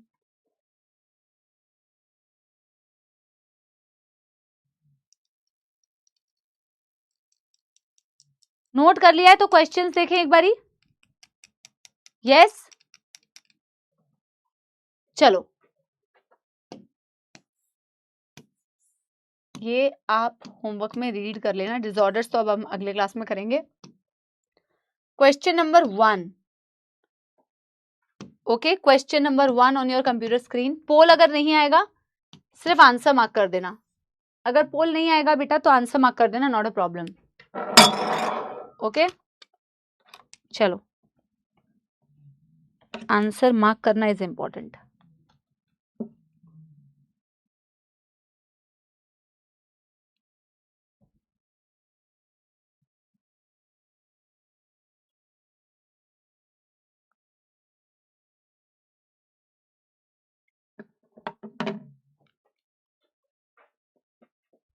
At the tissue site, partial pressure of CO2 is high.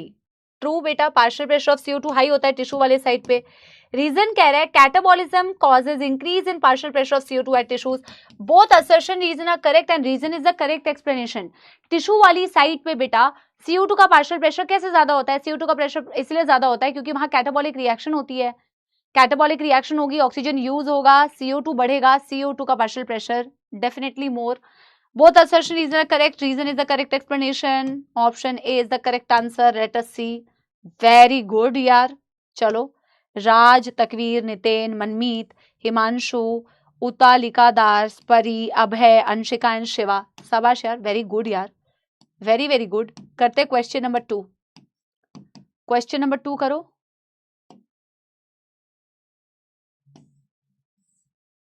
Question number 2 करो, पोल करा देती हूँ, है ना। पोल नहीं आएगा तो सिर्फ आंसर मार्क कर देना, कोई दिक्कत नहीं है।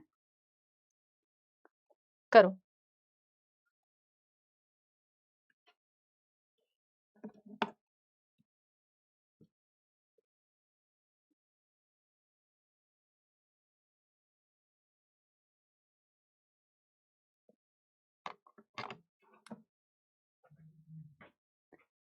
Oxygen gets bound to the hemoglobin in the lung surface due to high PCO2, due to high PO2, wrong, bound तो होता है but गलत है। Every 100 ml of oxygenated blood can deliver around 5 ml of oxygen to the tissues under normal physiological condition। 100 ml करता है 5 ml, तो 1000 बेटा कितना करेगा? 50 ml करेगा ऑक्सीजन। इनकरेक्ट। 100 ml के लिए डेटा अगर जो है उसको 1000 के हिसाब से सॉल्व करोगे। Both the statements are incorrect. Option 4 is the correct answer. Stop poll. Option 4 show results. Statement 2 को करेक्ट माना ना, क्योंकि 1000 की जगह 100 पढ़ लिया और फिर लगा दिया बेटा सब गलत। 16% बच्चे, ये तो सारे बड़े अतरंगी, सब कुछ सही, क्योंकि इन्होंने जो आंसर दिया उन्होंने ये पढ़ा ही नहीं, लास्ट का पढ़ा ही नहीं है, हर तरीके के आंसर आए हैं। Sahil, Samrish, Manmeet, Nitin, Priyanka, Himanshu, Ujjwal, Vindesh, Dhruv, Sojal, very good. Option 4 is the correct answer. करते हैं बेटा क्वेश्चन नंबर 3। चलो इसको भी पोल में कराते हैं। पूरा तो पढ़ो, पूरा पढ़ते ही नहीं हो, ब्लंडर। हाँ, पूरा तो पढ़ा करो, स्टेटमेंट पूरा पढ़ोगे नहीं तो गलत ही आंसर आएगा। अरे पोल वर्क नहीं कर रहा है तो बेटा यार क्या बोलते हैं, कमेंट्स में आंसर दो ना यार। पोल नहीं वर्क कर रहा तो इट्स फाइन ना।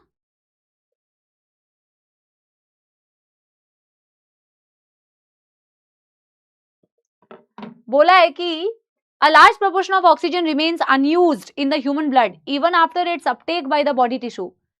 हाँ, 25% यूज हुआ नॉर्मल कंडीशन में। It helps in releasing more oxygen to the epithelial tissue enough to keep the haemoglobin saturation 96%, raises the PCO2।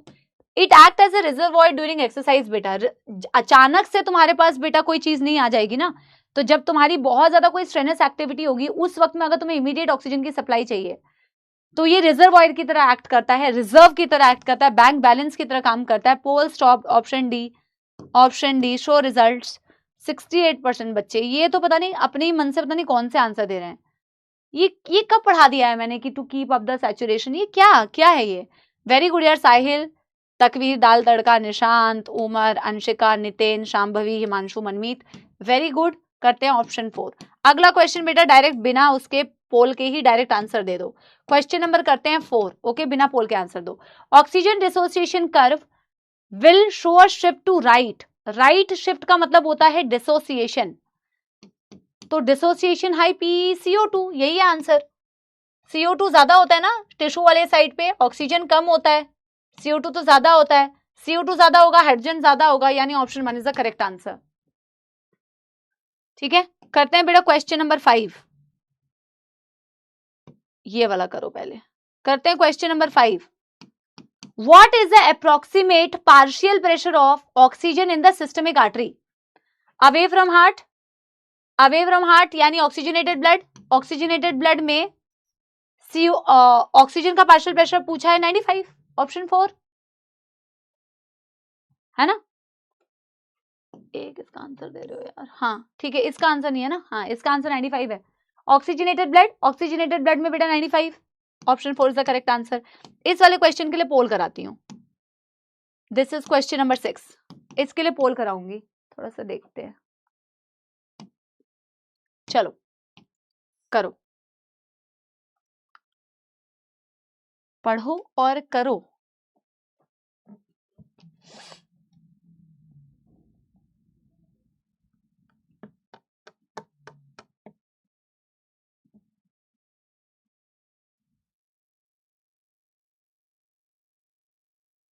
Given below is the graph oxygen where body hemoglobin will saturation at X, Y and Z. Okay.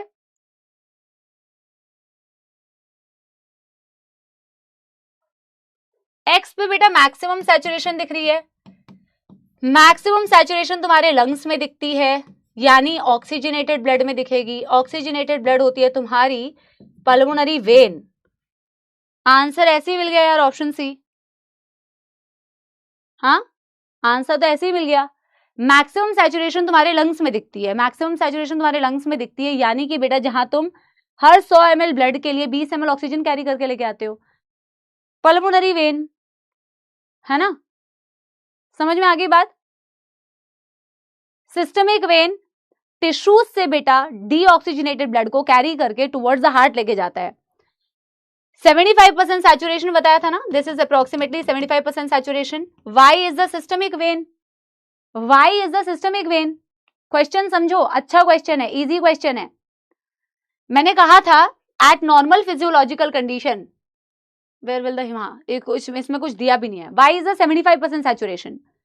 मैंने कहा था at normal physiological condition तुम उस 20 ml में से 5 ml तुम्हारे tissues को दे देते हो। 5 ml का मतलब 25% दे देते हो, 75% तो अभी भी तुम्हारे पास रहता है ना। ये तुम्हारी टिश्यूज थी, ये तुम्हारी सिस्टमिक कैपिलरी थी, ये तुम्हारी सिस्टमिक आर्टरी थी। यहां से ऑक्सीजन जब डिलीवर करते हो तो 20 ml में से 5 ml खर्च कर देते हो। अब ये सिस्टमिक वेन जो है, इस सिस्टमिक वेन में जाने वाले ब्लड में अभी भी तो 15 ml ऑक्सीजन बचा हुआ है ना, जो तुमने रिजर्व करके रखा हुआ है। तो रिजर्व करके रखा हुआ है यानी 75% अभी भी सैचुरेशन है। Give me a thumbs up अगर तुम्हें गलत हो गया, कोई बात नहीं, गलत हो गया कोई बात नहीं, पर तुम्हें समझ में आया तो मेरे को एक बार ही बता दो, इट्स फाइन। यस, चलो option C is the correct answer. काफी रंगीन आए हुए हैं, ओके कोई बात नहीं। साहिल, तनिष, अनिष्का, दाल तड़का, यश, परी, अंजलि, नितिन, शुभम, वेरी गुड। करते हैं बेटा आखिरी क्वेश्चन, क्वेश्चन नंबर ये क्या हो जाएगा 7। ओके यहां गलत करते हो कोई बात नहीं यार, आखिरी क्वेश्चन भी पोल में करा दे बेटा, मेरी ना अगली क्लास का भी टाइम हो गया है ना। चलो समझ आना चाहिए बेटा, गलत कर दिया इज नॉट अ प्रॉब्लम, ठीक है। यहां अगर समझ में आ गया तो बाद में आप गलत नहीं करेंगे। चलो डन डन आडन डन कर लो।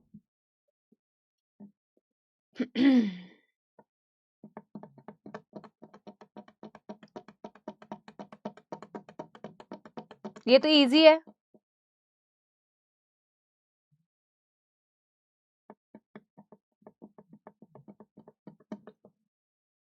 देखो क्या बोला, ये तो बेटा 90% अबव आना चाहिए। In the alveoli which of the following factors are favourable for the formation of oxy haemoglobin.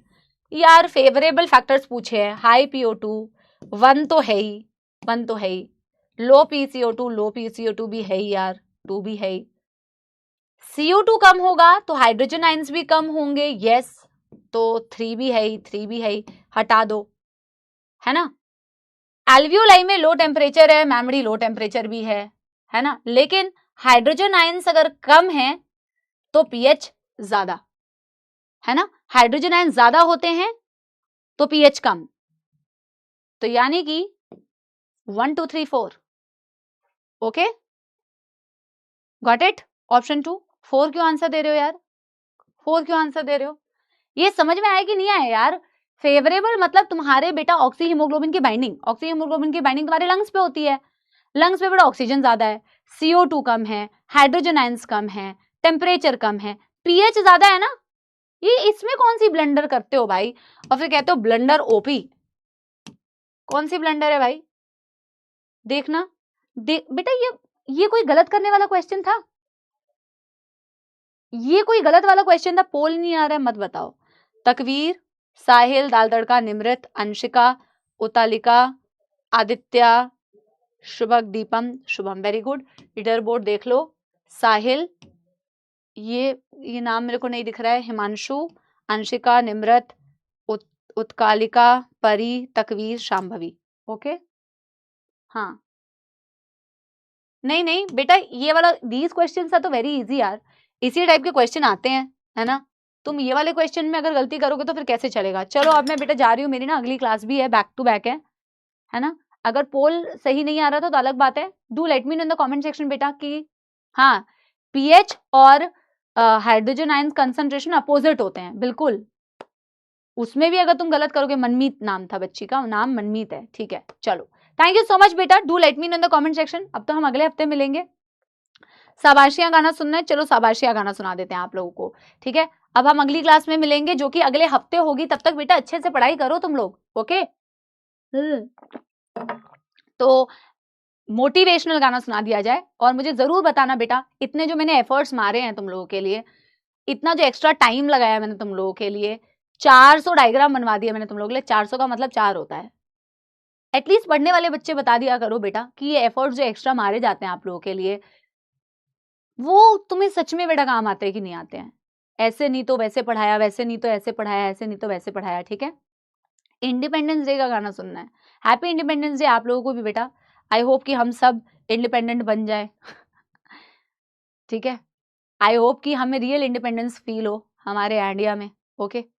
चलिए तो गाना जो है, तो भी मैं शाबाशियां ही सुनाती हूँ, ये सही है, ठीक है ना।